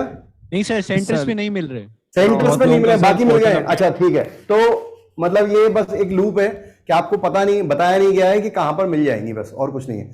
मैं बोल देता हूं एक बार, है ना? ओके तो आप लोगों को इन्फॉर्म कर देंगे। तो हम लोग सीख रहे हैं कि 1 और मैं ये ऑन टू इनटू का पार्ट अभी मैं छोड़ रहा हूं, एक ऑन टू इनटू भी होता है, ठीक है, इसको मैं नेक्स्ट लेक्चर में लूंगा। पहले अपन 1 के बारे में बात करते हैं, ठीक है, हाँ, कि कैसे फाइंड किया जाता है 1 मैं फिर से आगे भी आऊंगा, क्योंकि मैपिंग में 2 केस आते हैं, 1 many one, onto into अपन नेक्स्ट लेक्चर के लिए रखते हैं। आज अपन 1 मैनी वन समझते हैं। तो फॉर्मल मेथड है ये, मेथड 12th बोर्ड के लिए है। 12th बोर्ड में एकदम 2 कौड़ी का क्वेश्चन आते हैं, ठीक है, एकदम सड़े हुए क्वेश्चन, बिल्कुल मतलब जो बिल्कुल रद्दी के भाव वाले क्वेश्चन आते हैं, ठीक है, जिसे देख के तुम आईटी का पढ़ रहे हो, तुम देख के बता दोगे, लेकिन तुम्हें बड़ा कष्ट होगा कि इसे लिखना भी पड़ेगा। तो बोर्ड का भी मेथड पता होना चाहिए, ठीक है, कि क्या मेथड है। तो बोर्ड में ये बोलता है कि अगर आप किसी में कोई फंक्शन दिया होगा, उसे आप ऐसे लिख लेना, fx इक्वल टू fy, दोनों तरफ उस फंक्शन की वैल्यू लिख देना। मतलब जो भी फंक्शन दिया है, sin x दिया है, sin x, cos x, जैसे अगर मान लो sin x दिया है तो यहां पे sin x लिखेंगे, यहां पे sin y, और x और y को सॉल्व करेंगे और उससे x और y निकालेंगे। अगर x बराबर आ गया y के, इसका मतलब है ये हो क्या रहा है, ये y की वैल्यू ही तो है। मतलब इसको ऐसे ना कह के, मैं आपको दूसरे तरीके से समझाता हूं। जैसे मैं कहूं कि f of x1 equal to f of x2, मतलब हमें मान लो आपको ये जज करना है, आपको ये मान के चल रहे हैं कि ये मेनी वन हो सकता है, आप ये मान के चल रहे हैं कि फंक्शन क्या हो सकता है, मेनी वन हो सकता है। तो आपने क्या किया, आपने कहा कि अगर वो मेनी वन होगा तो मैं x1 रखूंगा तो जो वैल्यू आएगी वही x2 रखने पे आएगी, ठीक है? Yes sir. तो मैंने f ऑफ x1 की वैल्यू बराबर कर दी f ऑफ x2 के।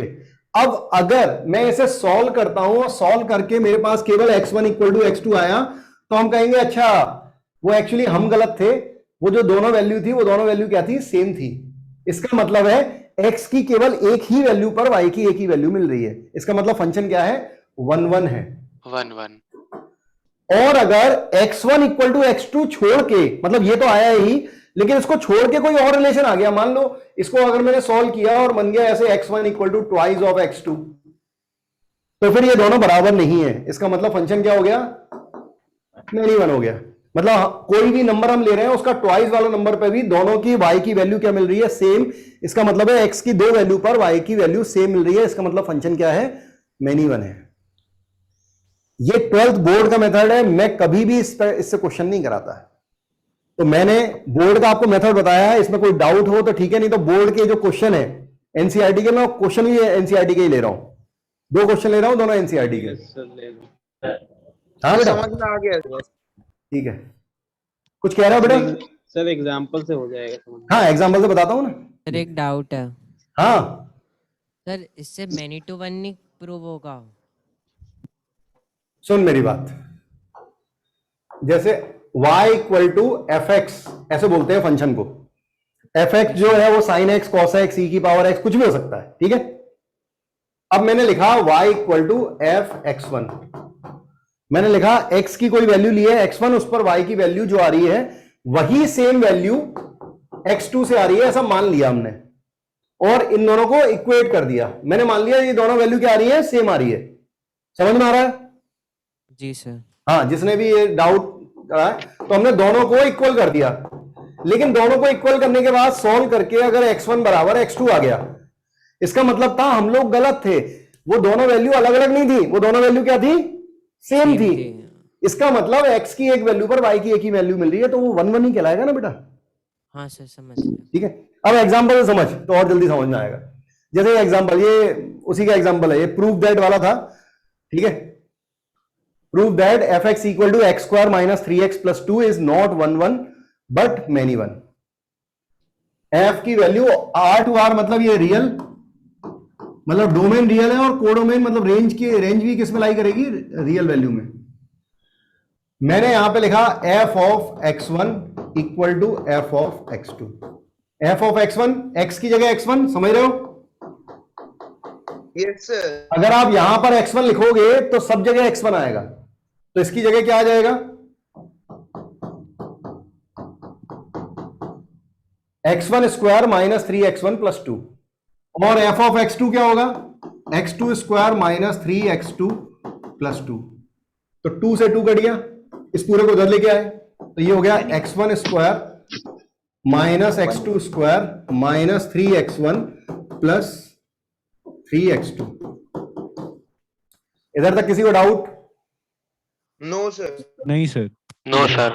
ठीक है, अब बच्चों पेयरिंग करते हैं। देखो इन दोनों में ये क्या बनेगा, a square minus b square से a minus b into a plus b, और इन दोनों में से -3 कॉमन निकाल दिया, तो ये x1 minus x2 equal to 0। इस पूरे में से x1 माइनस x2 कॉमन आ गया, और एक आ गया x1 प्लस x2 माइनस 3। तो एक तो आ रहा है x1 इक्वल टू x2, लेकिन उसके साथ साथ एक और रिलेशन आ रहा है क्या, कि x1 इक्वल टू है 3 माइनस x2। इसका मतलब है x1 केवल x2 के बराबर नहीं आ रहा, x की और भी वैल्यू हो रही है, जिससे कि दोनों की वैल्यू क्या हो रही है, y की वैल्यू सेम आ रही है। इसका मतलब फंक्शन क्या है, मेनी वन है। अगर केवल ये आंसर आता तो फिर अपन कह सकते थे सर ये x1 माइनस x2 को 0 के उधर ले जाके हटा नहीं सकते, मतलब ये 0 से डिवाइड कर देंगे तो 0 हो जाएगा ना। अरे यार, वेरिएबल को कभी 0 से डिवाइड नहीं करते, ऐसा सभी को डिवाइड कर दे 0 से, 1 इक्वल टू 0 आ जाएगा। तुझे क्या मालूम है x1 और x2 क्या ले रहे हैं हम? वेरिएबल है, हो सकता है 0 हो तो तू 0 से 0 का डिवाइड कर देगा, फिर हमें पता थोड़ी है क्या है। अगर वो कांस्टेंट होगा तो डिवाइड कर सकते हैं, जैसे यहाँ पर 2 लिखा होता है तो डिवाइड कर देता, हमें पता है वो नॉन जीरो टर्म है, लेकिन हमें थोड़ी मालूम है x1 equal to x1 minus x2 0 है नॉन जीरो है। और एक चीज है, मतलब यहाँ पर अगर x1 is equal to x2 आया और x1 is equal to 3 minus x2 है, तो मतलब ये 1 1 भी होगा और मेनी 1 भी होगा। अरे मन मैनी वन नहीं, अगर इसका ये मतलब है कि कोई मैपिंग बन रही है x1 x2 x3 और y1 y2 y3, इसमें मैपिंग बन रही है, कुछ कुछ वैल्यू के लिए सिंगल से कनेक्ट हो रहा है और कुछ कुछ वैल्यू के लिए 2 से कनेक्ट हो रहा है। समझ में आ गया, हाँ समझ में आया? Yes sir, yes sir. ठीक है, अगला तुम सोचो, ठीक है तुम्हारी बारी, बढ़ू आगे? Yes sir. Yes sir. Yes sir.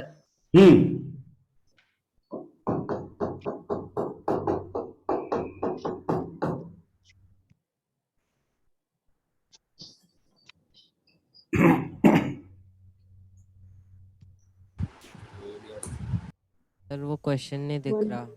Question नहीं दिख रहा? अच्छा लिखा है क्या सर? देख ये लिखा हुआ है fx equal to 3x cube minus 4, prove करना है कि ये 1 1 होगा। तो 1 1 ही आ रहा है। हो गया सर, हो गया, हो गया सर। ठीक है,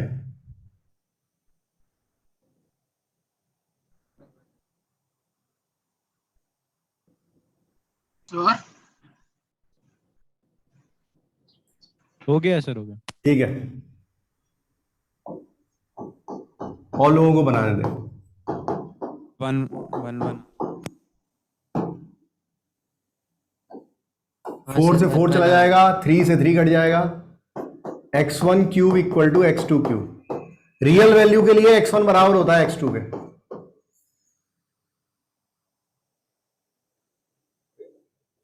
अरे मान लो ऐसे लिखते हैं जब अपन x क्यूब इक्वल टू 8, मतलब x cube equal to 2 cube, तो डायरेक्ट हम रियल वैल्यू के लिए x की वैल्यू 2 ही लिखते हैं। अब किसी ज्ञानी के अंदर मन में आए कि इसको इधर ले लेते, सर क्यों नहीं लिया, हम तो ए क्यू माइनस बी क्यू का फॉर्मूला लगाएंगे, तो भाई लगा ले,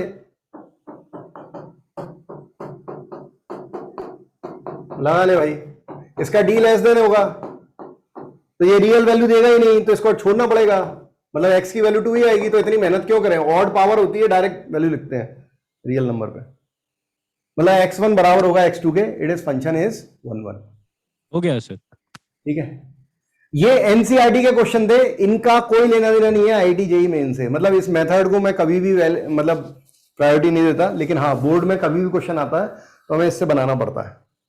इसके अलावा हमारे पास 3 मेथड और हैं 1 1 मैनी 1 के, क्योंकि ये बड़ा कंसेप्ट है इसलिए तसल्ली से पढ़ना, सब समझ में आएगा। ऑफिशियल मेथड है सर, ये ऑफिशियल मेथड है एनसीईआरटी का। हाँ ये ऑफिशियल एनसीईआरटी मेथड है।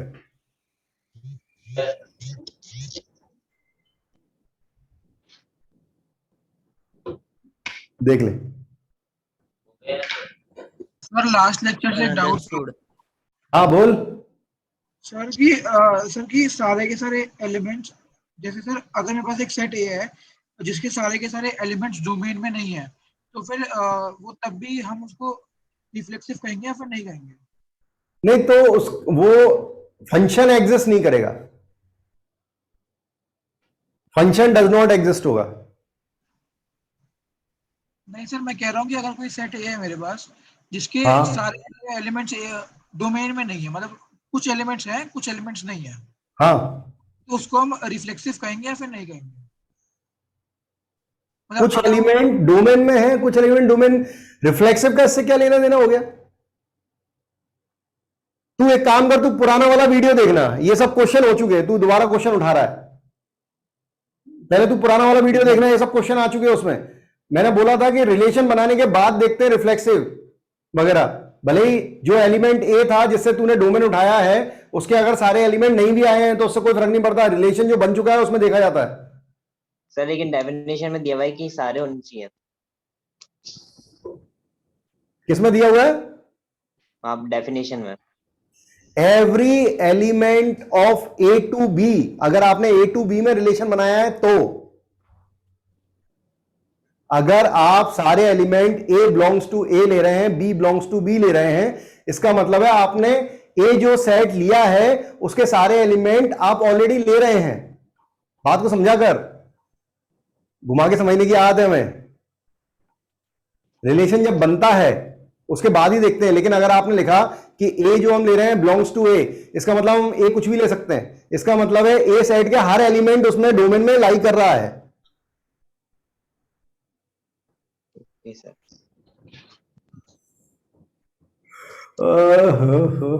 अभी तसल्ली रख थोड़ा सा, ठीक है, आएगा आएगा, सबको समझ में आएगा।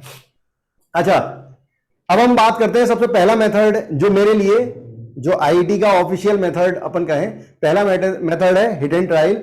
अगर आपको 1 1 मैनी 1 निकालना है, लेकिन इसमें ब्रैकेट में लिख लेना ओनली फॉर मैनी 1, ठीक है। ये मैनी 1 चेक करने के लिए है, 1 1 चेक करने के लिए नहीं है। मतलब जैसे y is equal to x square, y equal to x square, हम इसको चेक करने निकले कि ये 1 1 है या मैनी 1 है, तो मैं कहूंगा क्यों तुम x1 x2 रख रहे हो, जैसे अभी हमने रख के देखा, क्यों रख रहे हो x1 x2? अरे तुम्हें पता है 1 और -1 पे y की वैल्यू क्या होगी, सेम ही होगी, तो फंक्शन वैसे ही मैनी 1 है, हम हिट एंड ट्रायल से निकाल लेंगे। हम क्यों मेहनत करेंगे x1 x2 रख के, या इसका ग्राफ बना के, ग्राफिकल मेथड भी होता है, क्यों लगाएंगे ग्राफिकल मेथड। बट मान लो, जरा ध्यान से सुनना, y equal to x square के बारे में तुम कुछ नहीं जानते हो, ऐसा मान लो तुम कुछ नहीं आता है और तुम्हारा मूड बहुत खराब है, तुम लड़के आए हो या तुम कोचिंग के लिए निकले या तुम एग्जाम देने के लिए निकले, तुम्हारी किसी पंगा हो गया, तुम्हारा दिमाग नहीं चल रहा है, तुमने क्या किया, x की जगह 1 रख के देखा, 2 रख के देखा, 3 रख के देखा, 4 रख के देखा, 5 रख के देखा, y की वैल्यू 1 आई, 4 आई, 9 आई, 16 आई, 25 आई। आपने कहा कि सर ने मुझे सिखाया था कि x की एक वैल्यू पर y की अगर एक ही वैल्यू आती है, सिंगल यूनिक वैल्यू, तो वो 1 1 होता है, और तुमने 1 1 लेके टिक लगा दिया, तो तुम्हारी किस्मत खराब हो सकती है। अगर आप 1 1 1 रखने पर 1 आ रहा था, अगर आप -1 रखते तो आप पहचान जाते कि वो फंक्शन क्या है, 1 1 नहीं है, मैनी 1 है। तो मैंने आपको पहले ही बोला कि हिट एंड ट्रायल मेथड किसके लिए है, मैनी 1 चेक करने के लिए है। अगर आप ऐसी x की 2 वैल्यू ले पाए जिससे y की एक वैल्यू आ गई, तो समझ जाना कि वो मैनी 1 है। लेकिन अगर तुमने 50 वैल्यू रख के देखी और उसकी वैल्यू सेम नहीं आई, तो हम उसे 1 1 नहीं बोल के उसमें मेथड चेंज कर देंगे, ठीक है। Hit and trial method is not valid for 1 1, only checking for many 1। हाँ भावनीत क्या बोल रहा है? सर अब ये तो सुंदर से एक्सप्रेशन है, अब कोई गंदा सा एक्सप्रेशन आ गया उसमें हिट एंड ट्रायल लगाने में तो दिमाग खराब हो जाएगा।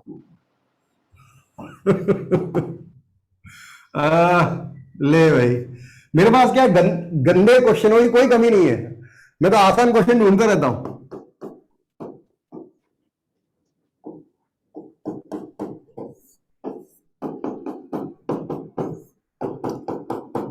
ले गंदा क्वेश्चन। सर हमने तो एक्सपोनेंशियल अभी तक पढ़ा ही नहीं है।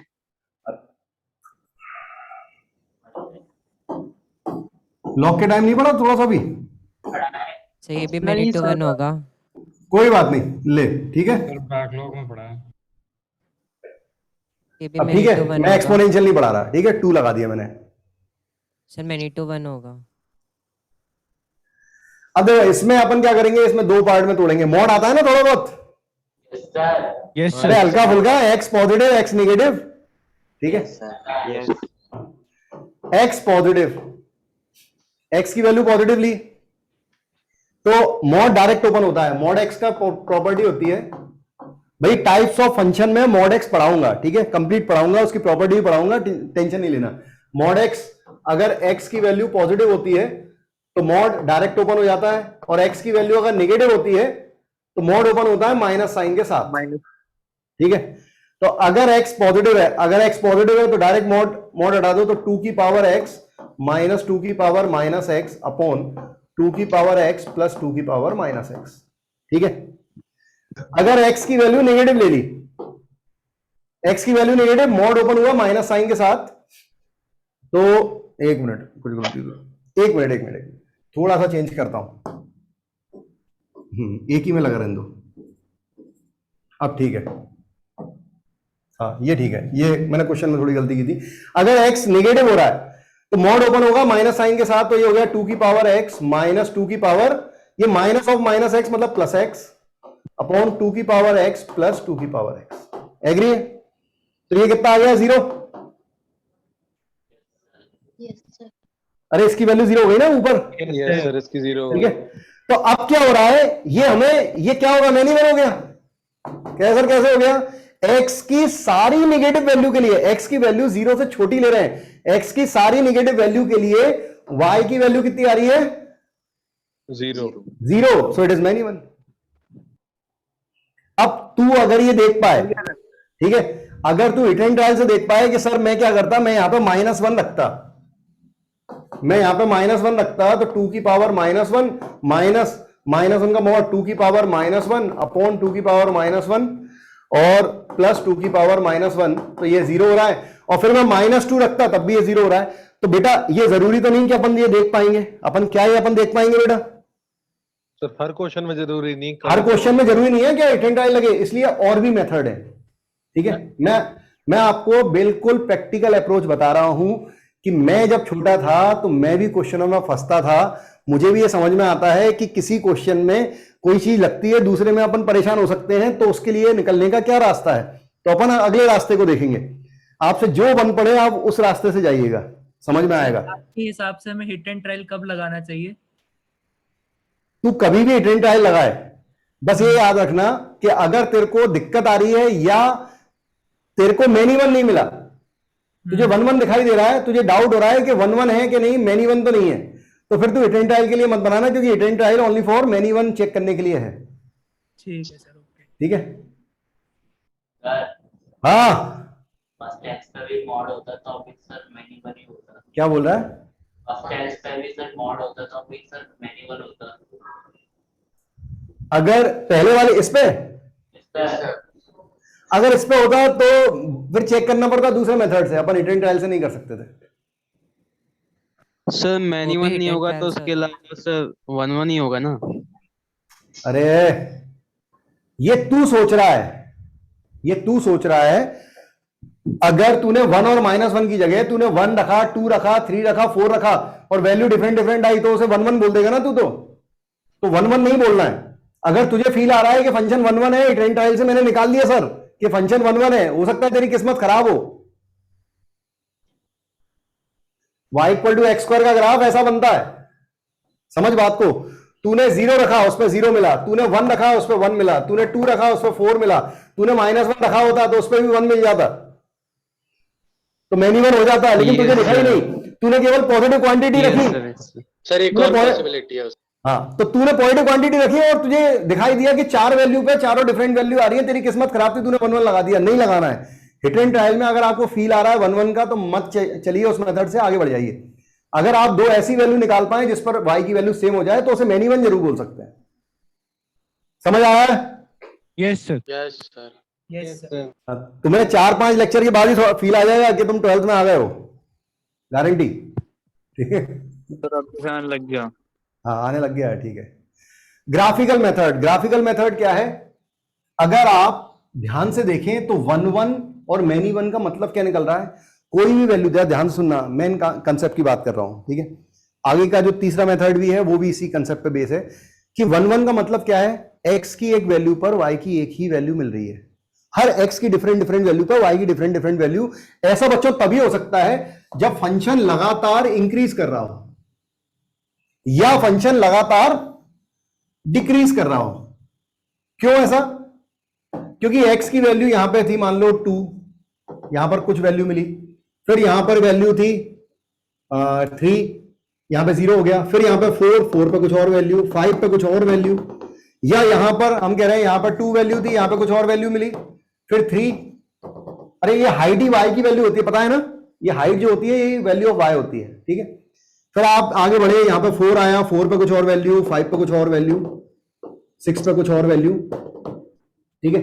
तो कोई भी फंक्शन जो है वो 1-1 होने का मतलब है कि या तो वो लगातार इंक्रीज कर रहा है या वो लगातार डिक्रीज कर रहा है। अगर कोई फंक्शन मेनी वन है, इसका मतलब है कि वो या तो इंक्रीज करके डिक्रीज कर रहा है, क्योंकि यहां पर 2 पर जो वैल्यू मिली है वही वैल्यू मान लो 4 पे मिल गई वापस। इसका मतलब क्या हुआ, वो इंक्रीज करा और वापस उस वैल्यू को लाने के लिए वो डिक्रीज कर गया या फिर वो डिक्रीज किया और फिर इंक्रीज कर गया, क्योंकि यहां पर मान लो ये अभी अपन ने y equal to x square देखा था ना, वो मेनी वन क्यों था, वो डिक्रीज किया तो -1 पे जो दे रहा था फिर इंक्रीज किया तो 1 पे भी वही वैल्यू दे दी उसने, सेम वैल्यू दे दी। क्या ये बात समझ में आ रही है सबके? एकदम Yes, सर sir. क्लियर और है। 1 1 वाला सिर्फ इंक्रीज या डिक्रीज ही करता रहेगा। हाँ, अगर कोई फंक्शन इंक्रीज या डिक्रीज करता है लगातार अपनी वैल्यू को, हमेशा इंक्रीज होता है या हमेशा डिक्रीजिंग होता है, तो वो फंक्शन क्या बनाता है, वो 1 1 बनाने लगता है। और अगर वो इंक्रीज डिक्रीज दोनों हो रहा है तो वो मेनी वन बनाने लगता है। तो ग्राफ से हम कैसे समझेंगे, अगर सब लोग सुनिए, अगर आप कोई फंक्शन का ग्राफ जानते हैं, अगर आप किसी फंक्शन का ग्राफ जानते हैं तो ग्राफिकली आप ये देख सकते हैं कि वो 1 1 है या मेनी वन है, या तो आप डायरेक्टली देख लेंगे कि वो केवल इंक्रीज कर रहा है, केवल डिक्रीज कर रहा है, या वो इंक्रीज डिक्रीज कर रहा है, या एक तरीका होता है हॉरिजॉन्टल लाइन का। आप क्या करो, हॉरिजॉन्टल लाइन ड्रॉ करो कहीं भी, अगर वो एक ही जगह कट करेगी तो वो क्या होगा, 1 1। और ऐसा क्यों हो रहा होगा, अरे सिंपल सी बात, वो इंक्रीज या डिक्रीज कर रहा होगा, दोबारा कट ही नहीं करेगा। हाँ सर वही। और अगर वही हॉरिजॉन्टल लाइन एक से ज्यादा जगह कट करेगी तो फंक्शन क्या होगा, मेनी वन। और ऐसा क्यों हो रहा होगा, क्योंकि वो इंक्रीज करके डिक्रीज कर रहा होगा या डिक्रीज करके इंक्रीज कर रहा होगा। Yes sir. एक ही वैल्यू 2 बार मिल रहा है। हाँ, एक, 2 या 2 से ज्यादा बार अगर मिल रही है, है ना। सर हम कोई ऐसा कंक्लूजन निकाल सकते हैं जिसके अंदर कोई मतलब मैक्सिमम या मिनिमा आ रहा है कुछ भी, तो वो मैनी टू वन फंक्शन होगा। बेटा अब तू अभी इस समय कोई ऐसा मतलब मत निकाल, तुझे जितना आता है ना वो अभी मतलब 1% ही है, ठीक है। तू पहले पूरा पढ़ अच्छे से, तेरे खूब सारे कॉन्ट्रडिक्शन वाले सवाल धीरे धीरे धीरे धीरे धीरे खत्म होते जाएंगे और फिर तुझे समझ में आएगा कि मैं शुरू में कहां पे था और आखिरी में कहां पे था। आज भी ऐसा होता है, मैं 16-17 साल से पढ़ा रहा हूं, आज भी ऐसा होता है कि हम टीचर जब फ्री होते हैं, चाहे अभी आजकल तो फ्री होते ही नहीं है क्योंकि ये फ्री नहीं होने देते एनटीए वाले, नहीं तो कभी ऐसा टाइम आता था कि 1 महीने फ्री है तो 15 दिन या 1 हफ्ते मीटिंग होती थी टीचरों के बीच में बैठ के, किसी भी एक टॉपिक पे बहस होती थी। तो आज भी टीचर बहस कर लेते थे और फिर बाद में ये होता था कि कोई ना कोई एक जेन्युइनली कोई ना कोई टीचर बोल रहा होता था, फिर वो फॉरेन राइटर की बुक में दिखाता था कि भैया थॉमस फिनी की बुक है, इसमें लिखा हुआ है। अब थॉमस फिनी की बुक को कोई गलत नहीं बोलता, एनसीईआरटी का पूरा सिलेबस थॉमस फिनी की बुक से बना है तो फिर सब चुप हो जाता है।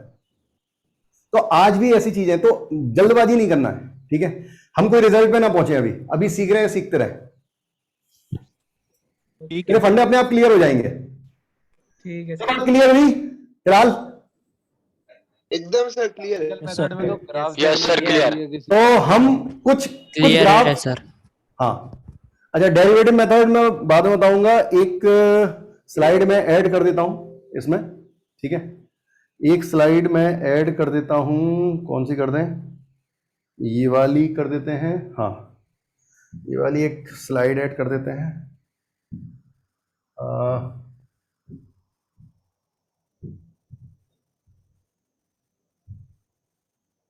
ठीक, हाँ भाई, और कुछ क्वेश्चन लेते हैं, ठीक है। आप लोग जिनका ग्राफ आपको पहले से पता है, ठीक है, उनको लेते हैं और आप बताइएगा 1 1 मैनी वन है कि नहीं, थ्रू ग्राफ शुरू करें। हाँ, कुछ क्वेश्चन तुम बनाओ। Many one sir, many one. अरे जल्द सब, अभी सब करते जाओ, ठीक है।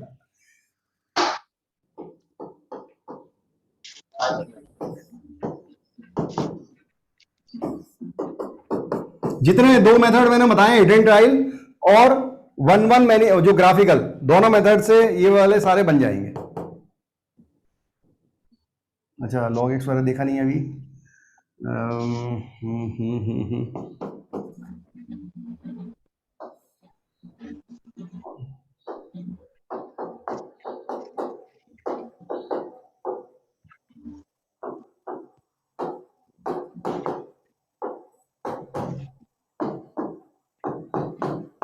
अच्छा एक और आदत बनाएं, जब आप क्वेश्चन करें तो आंसर ना दें, आप टाइप कर दें, वो ज्यादा अच्छा रहेगा, ठीक है, जिससे और भी लोग बनाएं। ऐसा नहीं है सब लोग सेम लेवल पे हैं, सब लोग सेम लेवल पे आ जाएंगे, कुछ दिनों बाद ही आ जाएंगे, ज्यादा टाइम नहीं लगेगा।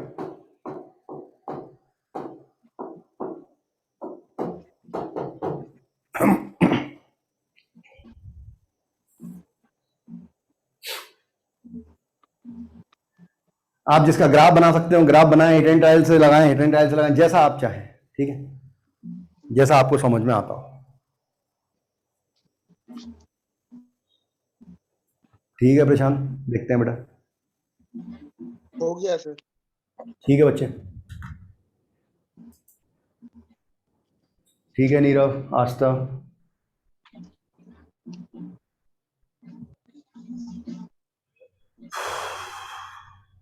ग्राफ तो सबको आता है ना भाई, साइन एक्स का।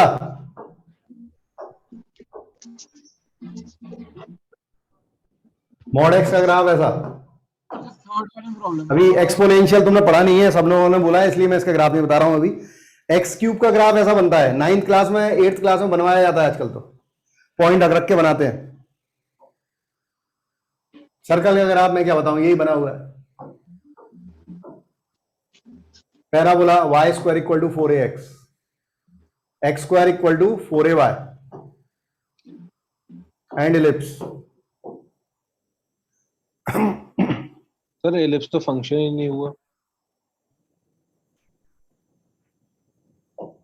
हाँ नहीं होगा, चलो तो थोड़ा चेंज कर दूं क्या? थोड़ा चेंज कर, नहीं होगा, बन गया था, भी नहीं होगा। अच्छा ठीक है, बन गया है, ठीक है, नहीं तो मैं चेंज कर सकता हूँ थोड़ा सा, देखो मैं चेंज कर देता हूँ। सर हो गया तो बन गया है। ठीक है, तुम्हारी मर्जी। नहीं तो मैं थोड़ा सा उसमें मैं उसे सर्कल ही रहने देता, लेकिन थोड़ा चेंज कर देता। सर फिर कर दो, देखो मैं जैसे इसको ऐसे लिख देता, अंडर रूट में लगा देते हैं, y equal to root under 9 minus x square, ठीक है। इसको भी मैं लिख सकता था y is equal to it is 2/3 root under 9 minus x square. क्या आप एक हाफ लिख रहे हो ना, अपर या लोअर हाफ? सही पकड़ा है, सही बात है।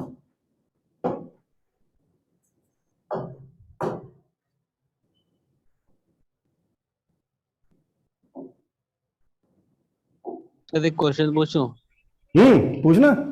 सर अगर सर जो 6th वाला है सर, तो उसमें अगर हम x की जगह -2 डाल देंगे तो सर y की वैल्यू डिफाइंड नहीं होगी। डोमेन है ही नहीं उसकी x, तुझे ग्राफ x नेगेटिव में दिख रहा है कहीं बना हुआ है? जितना फंक्शन है हम उसकी रेंज में ही देखेंगे ना, हमें कहाँ हॉरिजॉन्टल लाइन बनानी है। रेंज, अभी रेंज की बात ही नहीं चल रही है, अभी तो हॉरिजॉन्टल लाइन की बात चल रही है। और x की रियल वैल्यू पर y की जो रियल वैल्यू आती है वही रेंज होती है, तो x की रियल वैल्यू वही रखेंगे जिस पर y वैल्यू। सेमी सर्कल है, तो अगर हम इस पे टॉप पे बनाएंगे तो 1 पॉइंट बनेगा, और अगर कहीं बीच में बनाना तो 2 लाइन पे कट करेगा, वो कह रहा हूँ मैं। क्या दोबारा बोल? सेमी सर्कल है, तो अगर हम उस पे बिल्कुल टॉप पे बनाएंगे तो हमें 1 ही पॉइंट मिलेगा, और कहीं बीच में बनाएंगे तो 2 पॉइंट पे कट करेगा। तो कहीं भी हॉरिजॉन्टल लाइन ड्रॉ कर, कहीं भी। अगर एक जगह 2 पॉइंट पे मिल रहा है तो फिर मैनी वन बोल देंगे। अगर एक जगह भी 2 पॉइंट पे कट कर गया तो मैनी वन है। अब तूने नहीं की, तेरी किस्मत खराब कि ग्राफ बनाने के बावजूद ही नहीं की। अरे भाई सबको दिख गया होगा ये मैनी वन, ये मैनी वन, इसके बारे में बात करेंगे। ये 1 1 ठीक है, मैनी वन 1 1। हाँ, अब ये आधा ग्राफ जो बनाया है इसके बारे में क्या है? अच्छा समय नहीं है, इसके बारे में अपन नेक्स्ट लेक्चर में इनसे शुरू करेंगे भाई, ठीक है? कि ये आधा आया कैसे? हाँ वो बताया जाएगा। तो ये मैनी वन ही तो होगा ना? ये मैनी वन नहीं होगा, ये मैनी वन है, ये तो फंक्शन ही नहीं है, इसलिए इसके बारे में बात नहीं करेंगे, ये फंक्शन नहीं है। क्योंकि यहां पर अगर मैं x की वैल्यू 0 रखूंगा तो y की 2 वैल्यू मिल रही है, अगर x की 1 वैल्यू पर y की 2 वैल्यू मिलने लगेंगी तो फंक्शन नहीं कहलाएगा, इसलिए इसको मैं छोड़ दूंगा, इसके लिए मैं सॉरी बोल दूंगा, इसको लूंगा। It is function, horizontal line draw करेंगे 2 जगह कट करेगा। अब ये क्यों होता है, इसके लिए थोड़ा सा आप सब्र रखें कल तक के लिए, तो मैं आपको बताऊंगा ऐसा क्यों होता है, ठीक है? ये कितना है बेटा? ये 1 1 है, ये 1 मैनी वन है, ये एनी वन सिक्स वाला फंक्शन ही नहीं और होगा। ये भी एनी वन है सिक्स कैसे हो गया फंक्शन? सर थर्ड वाला 1 1 होगा, मैनी 1 होगा ना। अरे कहाँ मैनी वन? हॉरिजॉन्टल लाइन होकर वर्टिकल क्यों कर रहा है? हॉरिजॉन्टल बोलिए। नहीं इसमें फंक्शन ही नहीं होगा ना। 6 का मैनी वन क्यों होगा बता ना। सर फंक्शन ही नहीं होगा। फंक्शन सर एक x की वैल्यू के लिए 2y वैल्यू आ गई है। हाँ अरे सॉरी, ये हाँ सॉरी, मैं फिर से इसको भी थोड़ा चेंज कर देता हूँ। अरे गड़बड़ हो गई, मैं उसको चेंज करना भूल गया हूँ। इसको भी चेंज कर लेते हैं। ये होगा 2√2√x, या माइनस साइन लगा देता हूं यहां पे, माइनस साइन, ये ऐसा बन रहा होगा।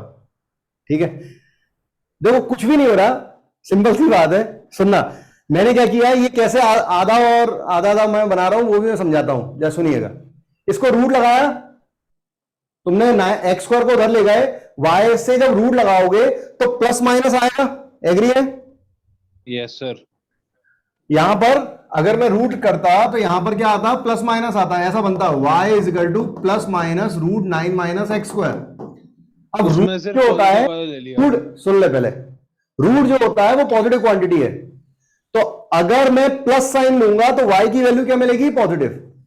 अगर रूट प्लस पॉजिटिव क्वांटिटी है, अगर मैं प्लस साइन लूंगा तो y की वैल्यू पॉजिटिव मिलेगी। y की वैल्यू पॉजिटिव कब होती है? x एक्सिस के ऊपर। तो सर्कल का जो x एक्सिस के ऊपर वाला पार्ट था वो कब होगा? जब y की वैल्यू प्लस साइन लेंगे। y की वैल्यू अगर यहां पे माइनस साइन लिया तो y की वैल्यू नेगेटिव होगी। y की वैल्यू नेगेटिव कब होती है? जब बिलो वाला कर्व आता है, x एक्सिस के बिलो कर्व, इसलिए वो वाला केस आएगा। समझ में आ रहा है?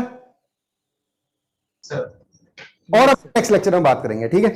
अच्छा वही रहेगा। थर्ड वाला मैनी 1 होगा ना? कौन सा वाला? थर्ड वाला। थर्ड, हाँ थर्ड वाला मैनी वन होगा। हिडन ट्रायल से बना सकते थे। Yes sir. x की जगह 1 रख दो, x की जगह 1 रखेंगे तो ये आ रहा है, 1 और -1 और -1 रखेंगे तो ये आ रहा है, और दोनों सेम है। सो फंक्शन इज इवन, बिल्कुल सही है, हिडन ट्रायल से बन रहा है। ठीक है सर एक डाउट था। Sir understood. तो अभी खत्म नहीं हुआ ये, और क्वेश्चन करेंगे। सब लोगों को थोड़ा बहुत समझ में आ रहा है? एकदम से क्लियर है, clear. Yes sir understood, clear. बच्चों मिलते हैं नेक्स्ट लेक्चर में। Thank you very much, bye bye. Bye sir. Sir bye. Thank you sir. Bye sir. Bye.